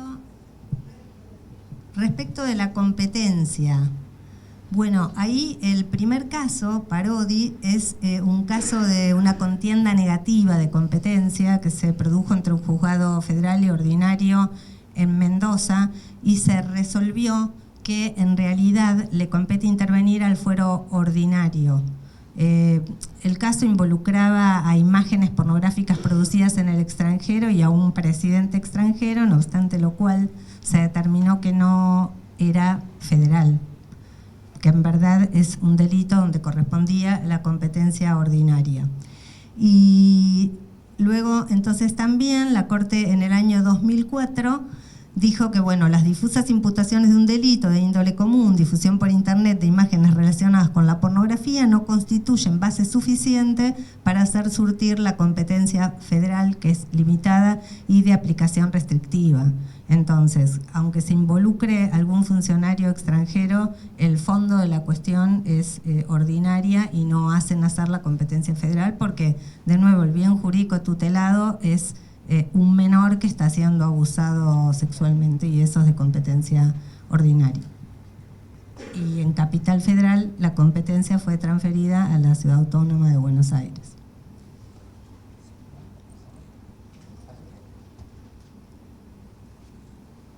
Bueno, avanzamos ahora a los delitos contra la privacidad. En primer lugar, la Ley 26.388 incorpora directamente un nuevo epígrafe en el capítulo 3 del título 5 del libro 2 del Código Penal y lo sustituye por violación de secretos y de la privacidad. La privacidad como bien jurídico tutelado de los artículos que vamos a ver ahora, del 153 y también del 153 bis y en algún aspecto del 157 bis y otros más, 155, ahora los vamos a ver rápidamente, pero esto significa la privacidad en sentido constitucional, artículos 18 y 19 de la Constitución, tanto en el sentido de vida privada como en el sentido de intimidad, ese derecho a estar solo, ese derecho de reserva, es decir, a que hay algunas cuestiones que la persona no está dispuesta a difundir o prefiere reservarlas del conocimiento de terceros. Esto es el fundamento tradicional de la privacidad e intimidad que ya dio la Corte en el precedente Ponseti de Balbín y se ajusta a la tutela de este capítulo. ¿Qué pasó con las nuevas tecnologías? Obviamente se habla mucho del avance de las nuevas tecnologías respecto de la privacidad y eso es cierto, ya lo comentó también Horacio, la facilidad para compartir y distribuir inmediatamente imágenes hace que nuestra expectativa de privacidad sea bastante menor que la que existía antes de que los dispositivos y sobre todo los dispositivos de almacenamiento móviles existieran había como una expectativa mayor. Yo no sé qué opinan ustedes, pero creo que las personas que ya nacen en la era digital y con todas las tecnologías de la información y comunicación, ya no piensan que intercambiar una imagen íntima o con alguna connotación sexual y distribuirla, la posibilidad de compartirlo, eso afecte su privacidad.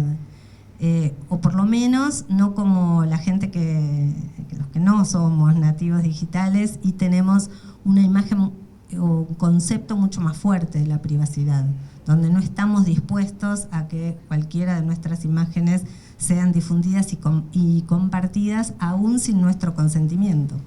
Porque en este tema pasa que muchas veces la obtención de la imagen de la fotografía es consentida, pero luego es difundida sin autorización. Y esto, a los que tenemos un rígido concepto de privacidad, nos choca. No sé ustedes qué opinan, o si a todo el mundo le choca, pero yo creo que también va en evolución el concepto de privacidad, al menos como la conocíamos hasta ahora. Bien, bueno, ahí es un dato útil que esto de que Facebook hace la distinción entre información privada y pública. Por defecto, hoy toda la información es privada. Antes estaba configurada la privacidad de otra manera. Solo es pública la foto del perfil y de portada, y respecto al resto de sus publicaciones, la persona puede estipular, Facebook le da esa posibilidad, otra privacidad, si la comparte con amigos, solo amigos, con todo el mundo, público, etc.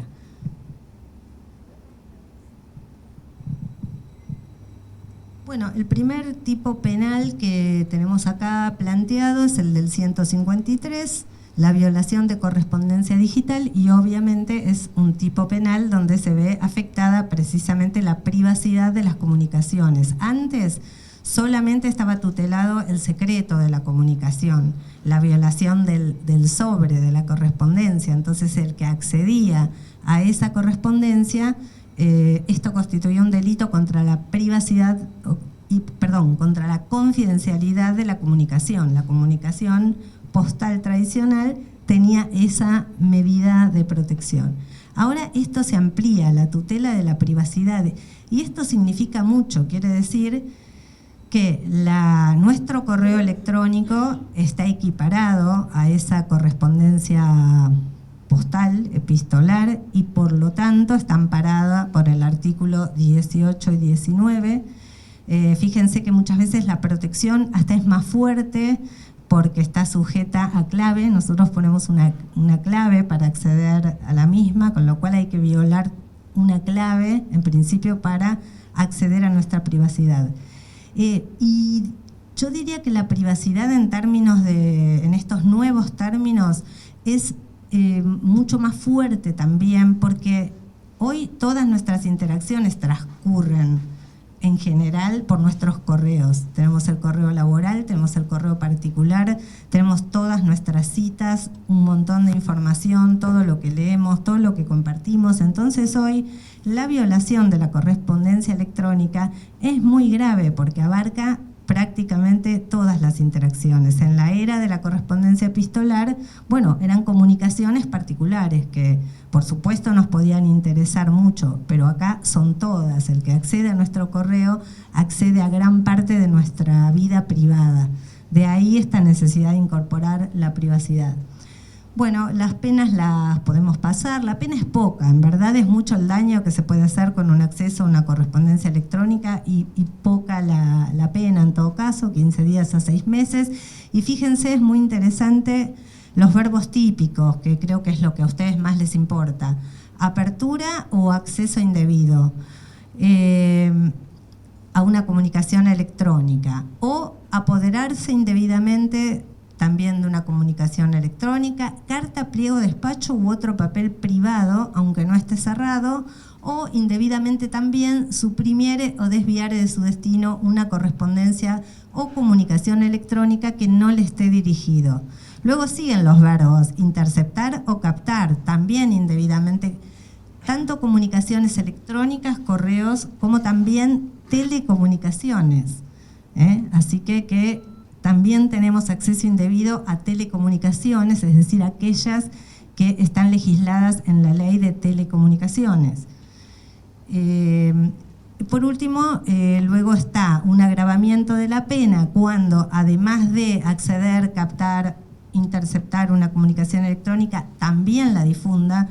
Noten que acá hay un acceso indebido a la correspondencia y una difusión indebido. Esto pido que se lo acuerden, porque después vamos a ver un tipo penal que es un poco distinto, el del 155. Bueno, y también hay otra agravante de si el hecho del acceso a la correspondencia o comunicación electrónica lo hiciera un funcionario público con abuso de funciones. Bueno, los verbos, ¿no? No es lo mismo acceder a un correo electrónico indebidamente, es no solo violando una clave, sino también si yo me lo olvido abierto, porque el bien jurídico de nuevo es la privacidad.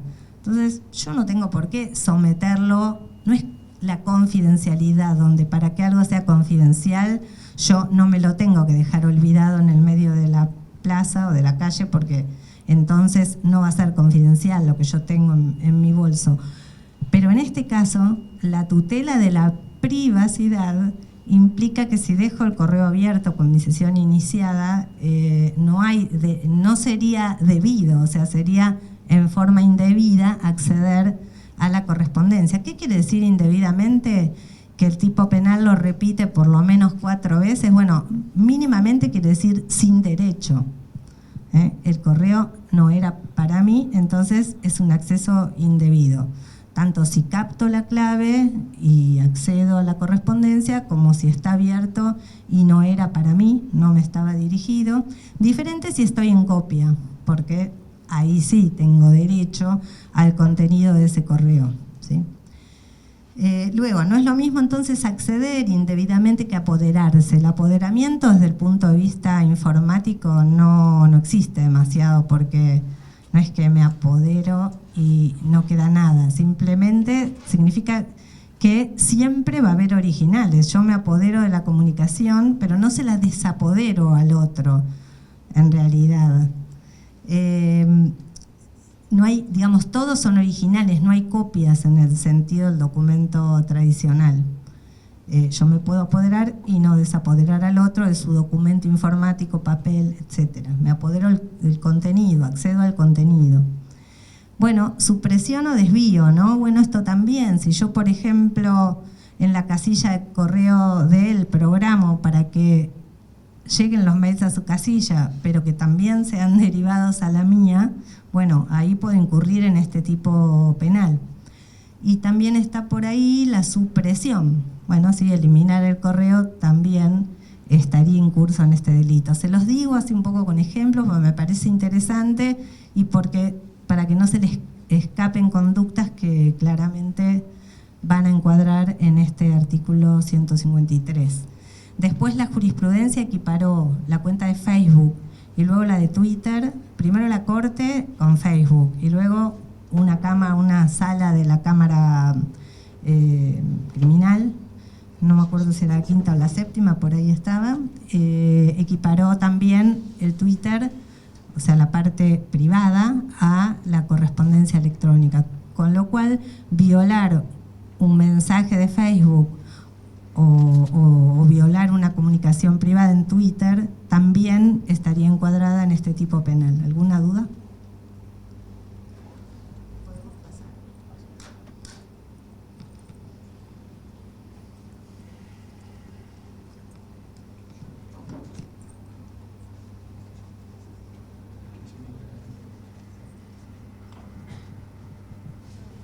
Bueno, es interesante que la comunicación electrónica abarca no solo archivos de texto, sino de imagen o de sonidos. Hoy una comunicación electrónica que además no solo es correo electrónico, sino WhatsApp, mensajero de Messenger, SMS, para el caso que se usen los SMS.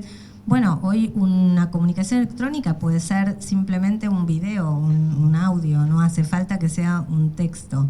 Entonces esto entraría dentro del artículo 153.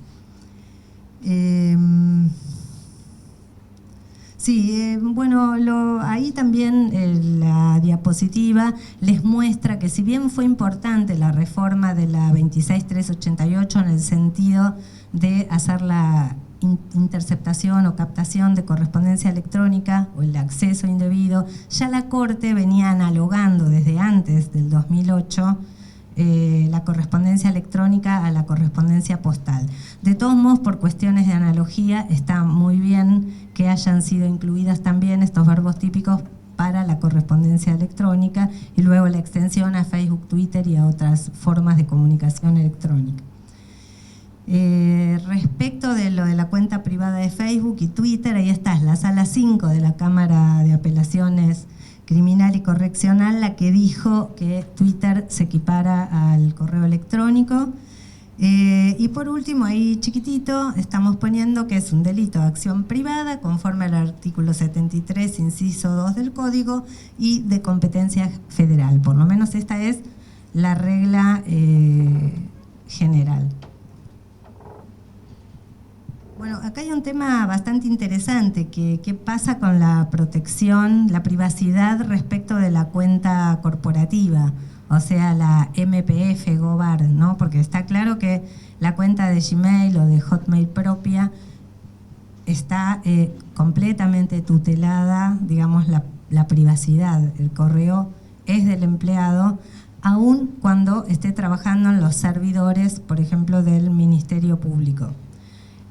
Pero las dudas surgen respecto de la cuenta corporativa. Yo me voy a referir rápidamente al problema y es, bueno, ¿qué pasa cuando la empresa presenta correos electrónicos que toma de la cuenta del empleado sin su conocimiento?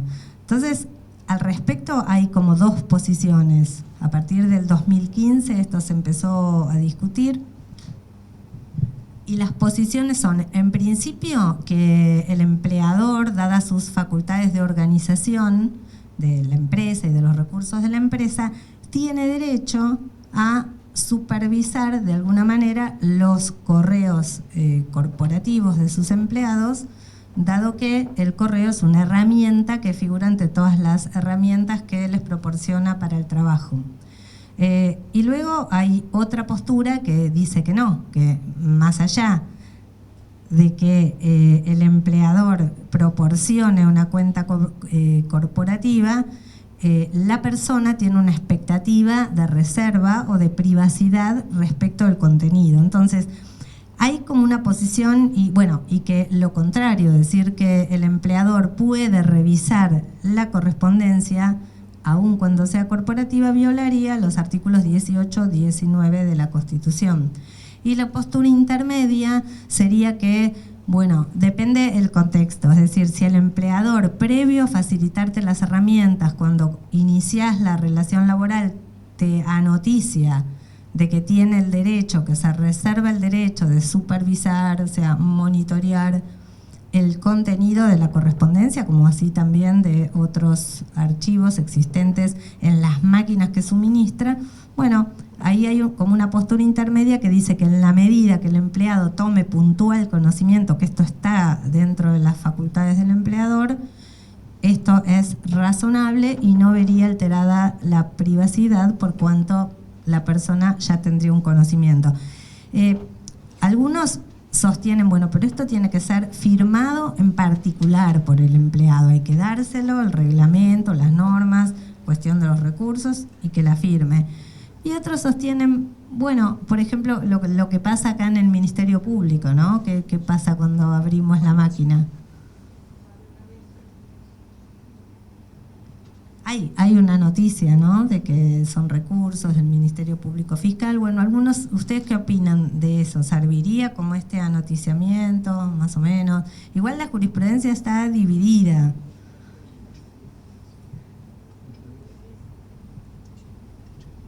¿Se les ocurre?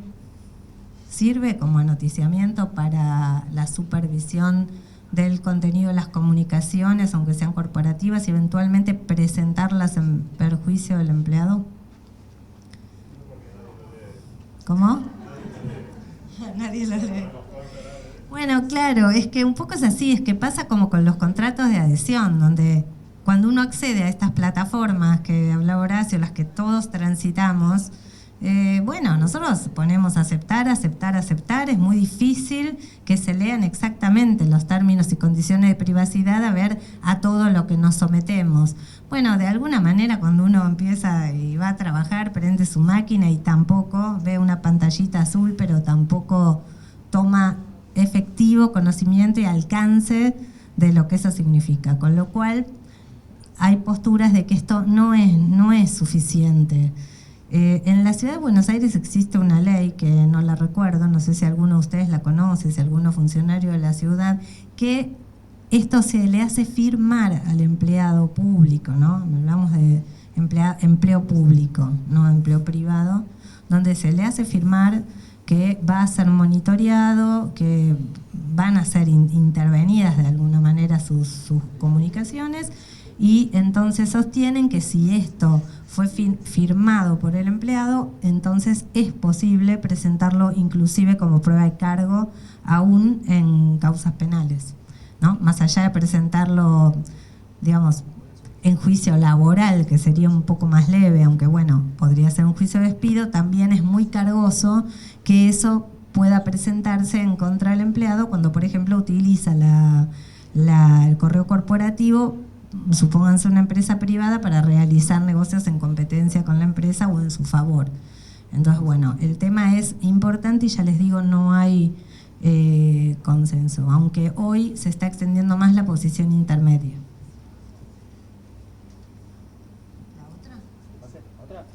Ya está. Ya está. Muy bien.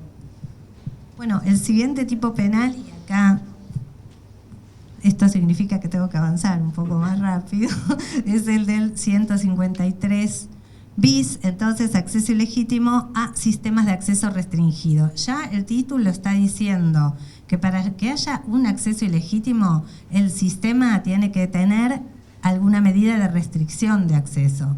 Más allá de que sea efectiva o no, el hecho de que cuente con una restricción de acceso implica que acceder sin autorización de acceso incurrimos en este tipo penal que tiene la misma pena que el que vimos recién de acceso indebido a comunicaciones electrónicas. Bien, la pena es la misma y tiene una cosa interesante, creo que con esto ya evitamos la diapositiva siguiente o podemos pasar a la siguiente, que es la cláusula de subsidiariedad expresa. El 153 bis dice que se aplica en la medida que no concurra un delito más severamente penado. Esto es importante para saber qué es lo que vamos a investigar. El acceso indebido a un sistema, cuando se viola una restricción de acceso o se accede sin autorización, o si a través de esto se produce, por ejemplo, un daño, una estafa u otro delito más importante o más severamente penado, bueno, parecería que este tipo penal se desplaza por esa cláusula de subsidiariedad expresa, que dice siempre que no concurra un delito más severamente penado.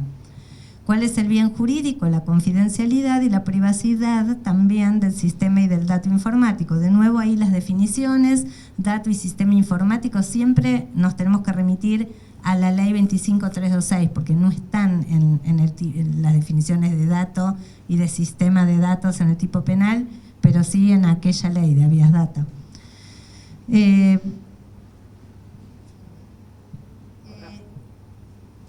La competencia de este delito, entonces, en principio es federal. ¿Y por qué?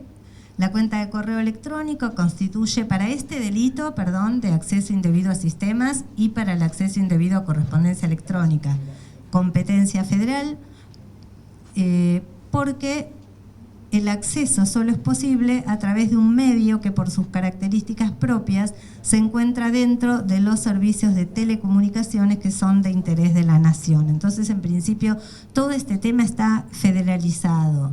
No obstante lo cual, ustedes vieron otra jurisprudencia que vimos cuando hablábamos del 128, que decía, bueno, se utiliza Internet, un sistema interjurisdiccional e interconectado, pero lo cierto es que lo que se está cometiendo es un delito ordinario, entonces no hay un interés de la nación involucrado más allá de que sea por este sistema que es Internet, porque si no, de última, todos los delitos que transcurren por Internet serían de competencia federal.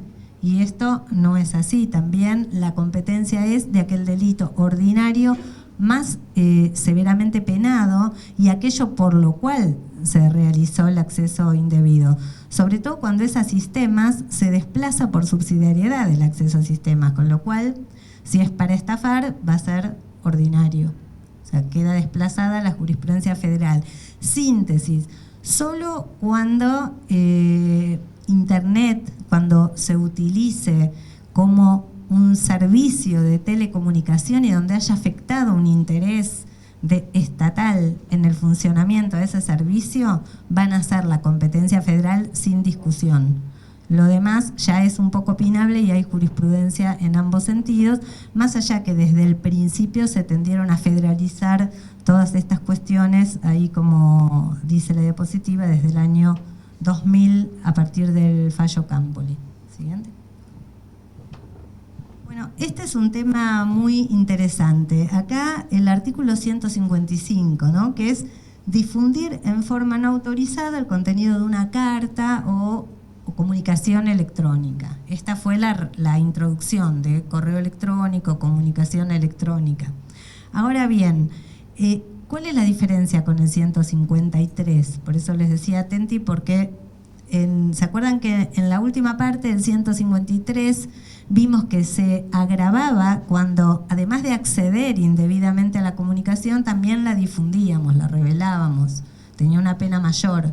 Bueno, en el 155 es otra conducta. Partimos de que tenemos en forma lícita, legítima la comunicación, o sea, fuimos destinatarios de esa comunicación, pero la comunicación no estaba destinada a ser difundida y la revelamos.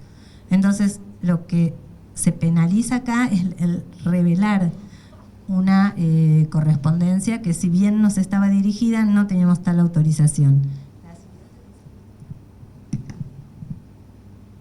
Bueno, la revelación de datos de funcionario, acá sí se sustituye también el artículo 157, la pena es de 1 mes a 2 años y también una inhabilitación especial, es un delito especial de funcionario público, al funcionario precisamente que revelar hechos, actuaciones, documentos o datos que por ley deben ser secretos. Acá se afecta mucho la confidencialidad, ¿no? La obligación del funcionario de no revelar aquello y tampoco comunicaciones electrónicas a las que accede en función precisamente de su cargo.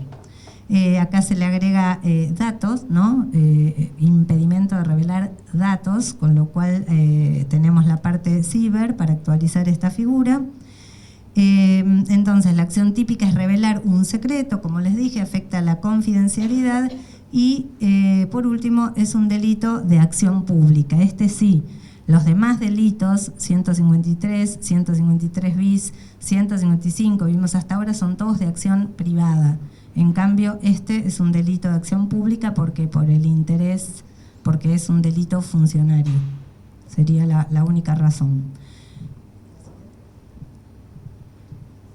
Bueno, el artículo 157 bis, tenemos 3 incisos y es importante esto de los 3 incisos porque son conductas que afectan a distintos bienes jurídicos. El inciso 1 es cuando el tipo penal dice a sabiendas y legítimamente, estamos hablando de dolosamente, estamos hablando de algo hecho con conocimiento y voluntad de realización, no es una figura culposa. Ninguna de las que vimos hasta ahora son figuras culposas.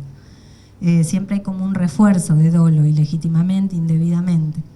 Entonces, a sabiendas y legítimamente o violando sistemas de confidencialidad y seguridad de datos, accediere de cualquier forma a banco de datos personales. Nuevamente ahí tenemos la definición de banco o archivo de datos personales, ¿no? Este conjunto de datos compilados. Entonces, el acceso ilegítimo es el mismo acceso ilegítimo que a un sistema, pero en este caso, perdón, es especial porque es a un archivo, banco o base de datos. Acceder sin autorización. El inciso 2 ya es lo que se atenta acá es más bien a la confidencialidad, porque es ilegítimamente proporcionar o revelar a otro información registrada en un archivo o en un banco de datos personales cuyo secreto estuviera obligado a preservar por disposición de la ley. Como ven, es un delito especial revelar un dato de una base de datos. Lo puede hacer solamente la persona que está a cargo de esa base de datos. ¿Sí? ¿Dudas? ¿Se entendió? ¿Voy más despacio? ¿Está bien? ¿Se durmieron? No sé. Bueno, y por último, este es importante, el inciso 3, que es diferente, que es la inserción, insertar o hacer insertar datos en un archivo de datos personales. Fíjense que es como una figura muy objetiva. Una base de datos personales es un compilado de determinada manera. Si yo inserto un dato que antes no estaba, objetivamente estoy incurriendo en este inciso 3, insertar o hacer insertar por un tercero. No importa para nada que el dato sea una deshonra, una injuria, sea falso o sea verdadero. Es un dato que antes no existía y yo lo inserté. Entonces, en principio, lo que se tutela allí es la base de datos como compilación y al titular de esa base de datos. Pero inmediatamente también estamos protegiendo ¿qué? Del titular de ese dato, porque yo tengo una base de datos personales y en esa me insertan un dato más referido, por ejemplo, a mi persona. ¿Qué más se afectaría? Más allá de la base de datos, con una inserción ilegítima, no autorizada. Claro, también en forma mediata yo estaría atacando la privacidad e inclusive la intimidad de algunos de los datos, dependiendo cuál fuera el dato insertado, por supuesto, ¿no? Si me cambian un dato sensible, un dato, bueno, son datos personales y entre ellos, si bien es toda mi información, puede ser que también me vea afectada mi privacidad. Sobre todo, hay muchos casos, y esto sí les va a interesar, las difusiones de imágenes no autorizadas, precisamente un segmento de esa conducta, cuando la imagen es difundida a través de teléfonos celulares, en fin, es una cuestión. Pero ustedes deben haber visto casos donde esas imágenes son insertadas, por ejemplo, en sitios web de pornografía. Bueno, una parte de la difusión no autorizada hoy por hoy no es punible. No tengo en el Código Penal al menos una figura. Vamos a ver que en el Código Contravencional sí. Pero hoy por hoy la difusión, o sea, revelar sin autorización, uno me podría decir, bueno, pero tal vez podría estar en el artículo 155 que vimos. Pero eso es para una comunicación electrónica que yo tengo en mi poder y la revelo. Pero ¿qué pasa cuando yo difundo fotografías íntimas? Muchas veces esta conducta es entre exparejas o después de la ruptura de una relación, se empiezan a difundir y a veces son insertadas en registros o archivos de pornografía. Bueno, ahí tenemos una pena interesante. Si bien no tenemos, la difusión no es punible sin autorización de esa imagen íntima, o al menos puede ser punible como una contradicción, sí lo es la inserción en un archivo de pornografía, porque es un archivo o base de datos. ¿Se entiende? Esto para, bueno, algunos casos que pueden venirles y tengan la posibilidad de tipificar la cuestión, al menos en una parte. Bueno, respecto de la defraudación informática no me voy a extender demasiado porque en la próxima clase Cristian y otros compañeros van a hablar de las maniobras. Sí sepan que hoy por hoy son muchas las defraudaciones que existen y que consisten básicamente en manipulaciones informáticas que van desde la creación de un sitio falso en donde el usuario incauto es tentado o invitado a dejar sus datos personales o datos económicos financieros, o a través de un correo donde se me redirecciona también a un sitio de captación. Y vamos a ver específicamente en la clase siguiente o en la jornada siguiente algunos casos en los que la UFESI trabaja permanentemente. ¿puede ser? Bueno, phishing y farming, lo mismo. No me voy a extender, la de phishing de alguna manera la relaté, es la recepción del correo malicioso para captar datos, y farming es el envenenamiento de DNS, es cuando se alteran el servidor de nombres de dominio. Entonces, cuando yo creo que estoy yendo a un sitio, ¿no?, resulta que voy a otro malicioso. Eso se llama farming. Es otro nombre, pero básicamente es una manipulación informática para defraudar. Por eso está entre las estafas. Bueno, acá les quise mostrar que si bien el phishing, o sea, como técnica de captación, hoy no es punible, en el anteproyecto, que hoy es un proyecto presentado en el Senado, creo, del Código Penal, que le hizo la Comisión Borinsky el año pasado. Bueno, aquí en el artículo 491 se tipifica precisamente la captación de datos, que no está penalizado hasta ahora, y es el que ilegítimamente, con ánimo de lucro o finalidad de cometer un delito y valiéndose de alguna manipulación informática, ardid o engaño, obtuviere claves o datos personales, financieros o confidenciales de un tercero, siempre que el hecho no constituya un delito más severamente penado.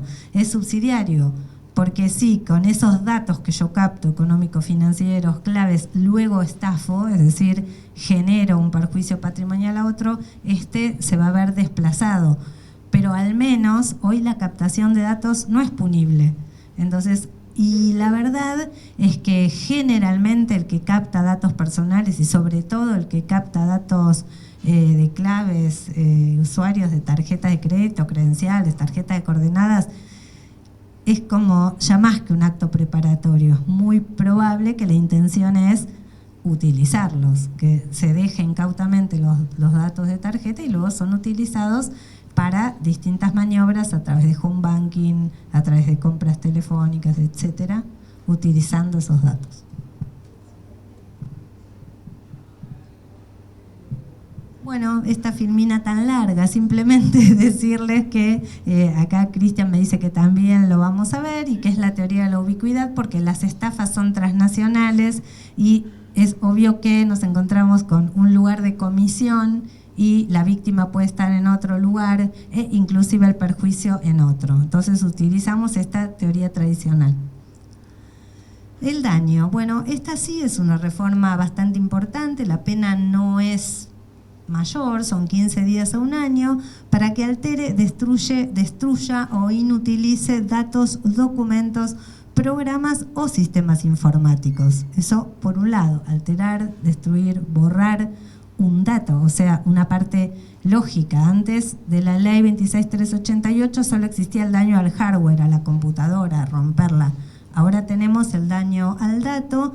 Y la segunda parte de en realidad es el inciso 2 del 183, ¿no? El inciso 1 queda como hasta ahora. Yo solo ahí me limité a poner la reforma, que es con esta pena para la alteración, destrucción e inutilización de datos, ¿sí? O también para quien introdujere virus o programas maliciosos en un sistema informático, o sea que la introducción de un troyano, un gusano, es decir, todos estos programas que luego a veces se ejecutan en nuestra computadora y producen, por ejemplo, daños. También se pueden producir estafas con esto y lo van a ver. Yo puedo también utilizar eso para defraudar, pero en general lo hago para producir un daño. Entonces, con la introducción de cierto virus, el sistema va a andar más lento o voy a perder algún dato en forma definitiva o transitoria, etc. Vamos al 184. Voy a decir una cosita sola del artículo anterior. Como vieron, muchos de los artículos que fue nombrando, el 153, el 153 bis y el 155, son de acción privada. Entonces nosotros a veces nos veíamos por ese problema cuando venía la víctima y nos contaba que había sufrido un ingreso en el Facebook y no teníamos forma de nosotros poder encargar la investigación, incluso en las investigaciones IP, donde después tenemos que hacer la denuncia. Ese artículo, el artículo 183, nosotros nos da la posibilidad de impulsar la investigación nosotros, diciendo que para poder ingresar al correo electrónico o ingresar al Facebook de la víctima, lo que tuvieron que hacer es dañar, es decir, conseguir la contraseña y poder ingresar de una forma mediante la fuerza, por decirlo de alguna manera. Y después lo que nosotros normalmente les preguntamos es, ¿notaron algo en el correo electrónico? Es decir, sí, había, por lo general nos dicen, un correo estaba y se borró, uno estaba cerrado y figuraba leído. Bueno, eso es una alteración que nosotros podemos hacer jugar para poder impulsar la investigación. ¿Es poco? Sí, es poco. Lo peor es que decirle a la víctima, bueno, tiene que venir con una querella y presentarse obviamente en el foro federal. Entonces, eso solo quería decirles con respecto a ese artículo. Perdón, ¿ese artículo también sería subsidiario? ¿Se supone que después otro delito como lo que hayas mencionado o no? ¿Pasamos al otro? ¿Vos querés decir algo más sobre el con daño? respecto a lo que preguntaba ella, nosotros lo hacemos ocurrir, es decir, lo hacemos jugar juntos. Y después estarán en el juzgado o en la fiscalía que toque ver cómo lo impulsa y de qué forma lo hace jugar. Sí, el daño igual tiene una cláusula subsidiaria. Es daño en la medida que no hubiera un delito más severamente penado, pero es cierto que existen casos en donde concurren no el acceso a sistemas porque ya se desplazaría por el daño, pero por ejemplo el daño obviamente se va a desplazar por el daño agravado, que va a tener una pena mayor precisamente porque los datos afectados van a ser, bueno, no archivos, registros, bibliotecas, todo eso no nos importa el inciso 6, que es ejecutarlo, por un lado nos importa en el inciso 5 cuando el daño agravado es en datos, documentos, programas o sistemas informáticos públicos. Acá nosotros sí vemos muchos casos donde lo que son dañadas son páginas estatales. ¿Qué queremos decir dañadas? La maniobra es conocida como defacement, donde hay un acceso indebido a la página, puede ser por captación de claves, y además hay una alteración del portal de ese sitio. Fíjense que es un sitio que normalmente utilizan los organismos públicos para comunicarse con los ciudadanos, y durante un tiempo aparece, por ejemplo, una leyenda, o se borran algunos datos, noticias, nos ha aparecido, o sea, tuvimos varios casos. Sucedió en la legislatura de Buenos Aires, donde se borraron datos, sucedió en Telam, no sé si recuerdan, en un momento apareció un cartel, por decirlo así, una alteración. Eso es un daño precisamente, porque se altera en el contexto informático. Alterar también una portada es un daño. Entonces se cruza el sitio con alguna leyenda que impide o acceder al material o simplemente es una alteración porque se coloca una imagen, una amenaza muchas veces. Pero bueno, ahí sí, y como decía Cristian, van a empezar a concurrir otros delitos. Vamos a suponer que la alteración en el portal es daño, pero también puede ser una amenaza, como sucedió en el caso del diario El Litoral. Yo no sé si ustedes lo recuerdan, salió en Fiscales, donde se alteró el portal de Diario El Litoral con una amenaza a una fiscal que estaba investigando un caso. Entonces están las dos cosas, está el daño informático. En este caso no es agravado porque era un diario privado, pero sería agravado si es un dato de un portal público, y además había una amenaza, porque en esa alteración lo que había era una amenaza a un funcionario. Y el último inciso de daño agravado, que es muy importante, que es cuando el daño, la alteración, el borrado o estas maniobras se produzcan en sistemas informáticos destinados a prestación de servicios de salud, de comunicaciones y de provisión o transporte de energía, medios de transporte u otros servicios públicos. Entonces, alterar, borrar, lentificar un sistema de transporte de energía, por ejemplo, ya sería un daño agravado, supongamos. ¿Alguna duda? ¿Pasamos? La interrupción de comunicaciones o entorpecimiento, este también es un tipo penal, donde abarca a toda interrupción o impedimento de que la comunicación sea restablecida, sea tanto a sistemas de comunicación públicos como privados. Esta es la novedad. Si yo interrumpo un sistema de mensajería o un chat privado, también es una interrupción de una comunicación privada. Y por supuesto de comunicaciones públicas. Ahí lo dice también, entonces es la interrupción de cualquier clase de comunicación privada, correo electrónico, de voz, a través de IP, mensaje de chat, WhatsApp o texto. Los verbos típicos de interrumpir es cortar, detener, paralizar, suspender o entorpecer la comunicación. Entonces fíjense que un daño, por ejemplo, un defacement, si ese defacement que yo coloco una leyenda, hago que por ahí un sistema de comunicación, supongamos que ese sitio estatal se comunica con los visitantes, de alguna manera le provee información y los usuarios dejan información en el sitio, podría ahí quedar desplazado el daño, tal vez, para una interrupción de comunicaciones. Ahí ustedes evaluarán, dependiendo del caso, si da para encuadrar en ambos o desplazar alguno de los dos tipos penales según como parezca relevante para la acusación. La sustracción, destrucción de medios de prueba, bueno, prisión de 1 mes a 4 años para sustracción, alteración, ocultamiento, destrucción o inutilización en todo o en parte de objetos destinados a servir de prueba ante la autoridad competente, registros o documentos confiados a la custodia de un funcionario público, etcétera, etcétera. Entonces, cuando hablamos de registros o documentos, recordemos el artículo 77 que mencioné al principio, que hoy tenemos por ese artículo que documento es cualquiera sea su soporte. Entonces, si yo tengo soportes magnéticos, ópticos, DVDs, cualquier tipo de soporte, entonces si se destruye, encuadra en este tipo penal con la pena de 1 mes a 4 años por la destrucción. Este tipo penal tiene también, fíjense, una parte culposa. También la pena es menor si esa destrucción fuera ocasionada por culpa o negligencia del funcionario que tiene a cargo esa custodia. Este es el único de los que vimos hasta ahora que tiene previsto una forma culposa. El resto es doloso. Bueno, acá simplemente decirles que hay tipos informáticos, delitos informáticos que están contemplados también en la ley penal tributaria, cuando se trata de alteración o destrucción de bases de AFIP o de ANSES, por ejemplo, y también es muy importante la ley 11723 de propiedad intelectual, cuando también está previsto ahí que se incluye como un sistema especial protegido también a los archivos digitales, al software.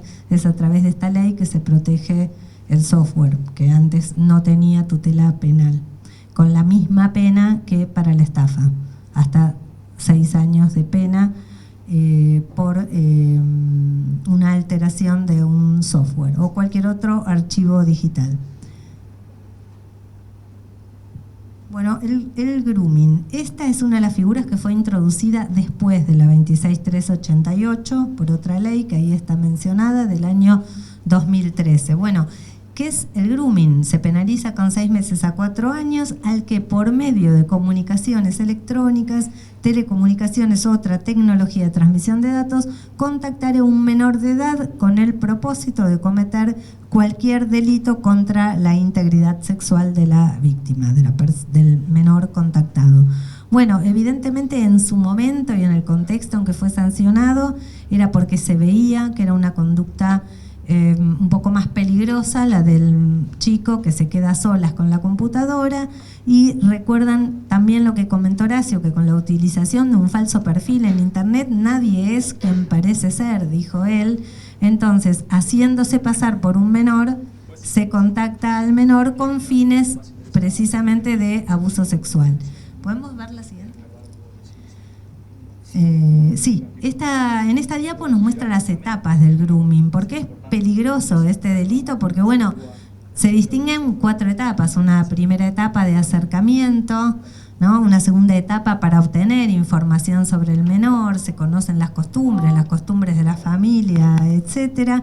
Una tercera etapa que ya es la seducción, invitarlo a producir imágenes íntimas, sexualmente explícitas, porque el menor ya habrá entrado en confianza en las etapas anteriores. Y por último, la cuarta y la más peligrosa, que sería la fase extorsiva, ya con el objeto de obtener ese material o más material, porque algunos lo lograron seduciendo al menor. Entonces viene la etapa extorsiva, dame más material, o te puede pasar alguna cuestión que puede ser patrimonial o no, o alguna amenaza, o bien ya también la extorsión para concretar el abuso sexual. Sobre el grooming también hubo este anteproyecto de reforma al Código Penal, también cambió la redacción. Bueno, la competencia del grooming en realidad es en el ámbito local de la Ciudad Autónoma de Buenos Aires, por aquello que los convenios de transferencia decían que las nuevas figuras, y esta era una nueva figura, ya del 2013, pero bueno, era nueva, iban a pasar al ámbito de la Ciudad Autónoma. Lo que pasa es que en general se investigan en instrucción porque vienen asociados a delitos más severamente penados, abuso sexual de menores, por lo tanto se suelen ver estos casos en instrucción también. Bueno, esto no vale la pena que lo pasamos, pero es también lo que dijimos en la primer parte de esta jornada, es que hoy por hoy todas las conductas típicas suceden por internet, ¿no? Desde la distribución de pornografía, drogas, grooming, amenazas, defraudaciones, todo. Entonces, pero son delitos tradicionales, solo que el medio utilizado allí es internet, porque es la forma más rápida de llegar a mayores víctimas en la menor cantidad de tiempo. Acá a mí me queda un poquitito, pero... Lo que sí es el proyecto, no sé si ya queremos podemos ir cortando. Ustedes ya están todos ajustados y estamos en hora, así que podemos dejar lo que sigue por otro momento, podemos avanzar un poquito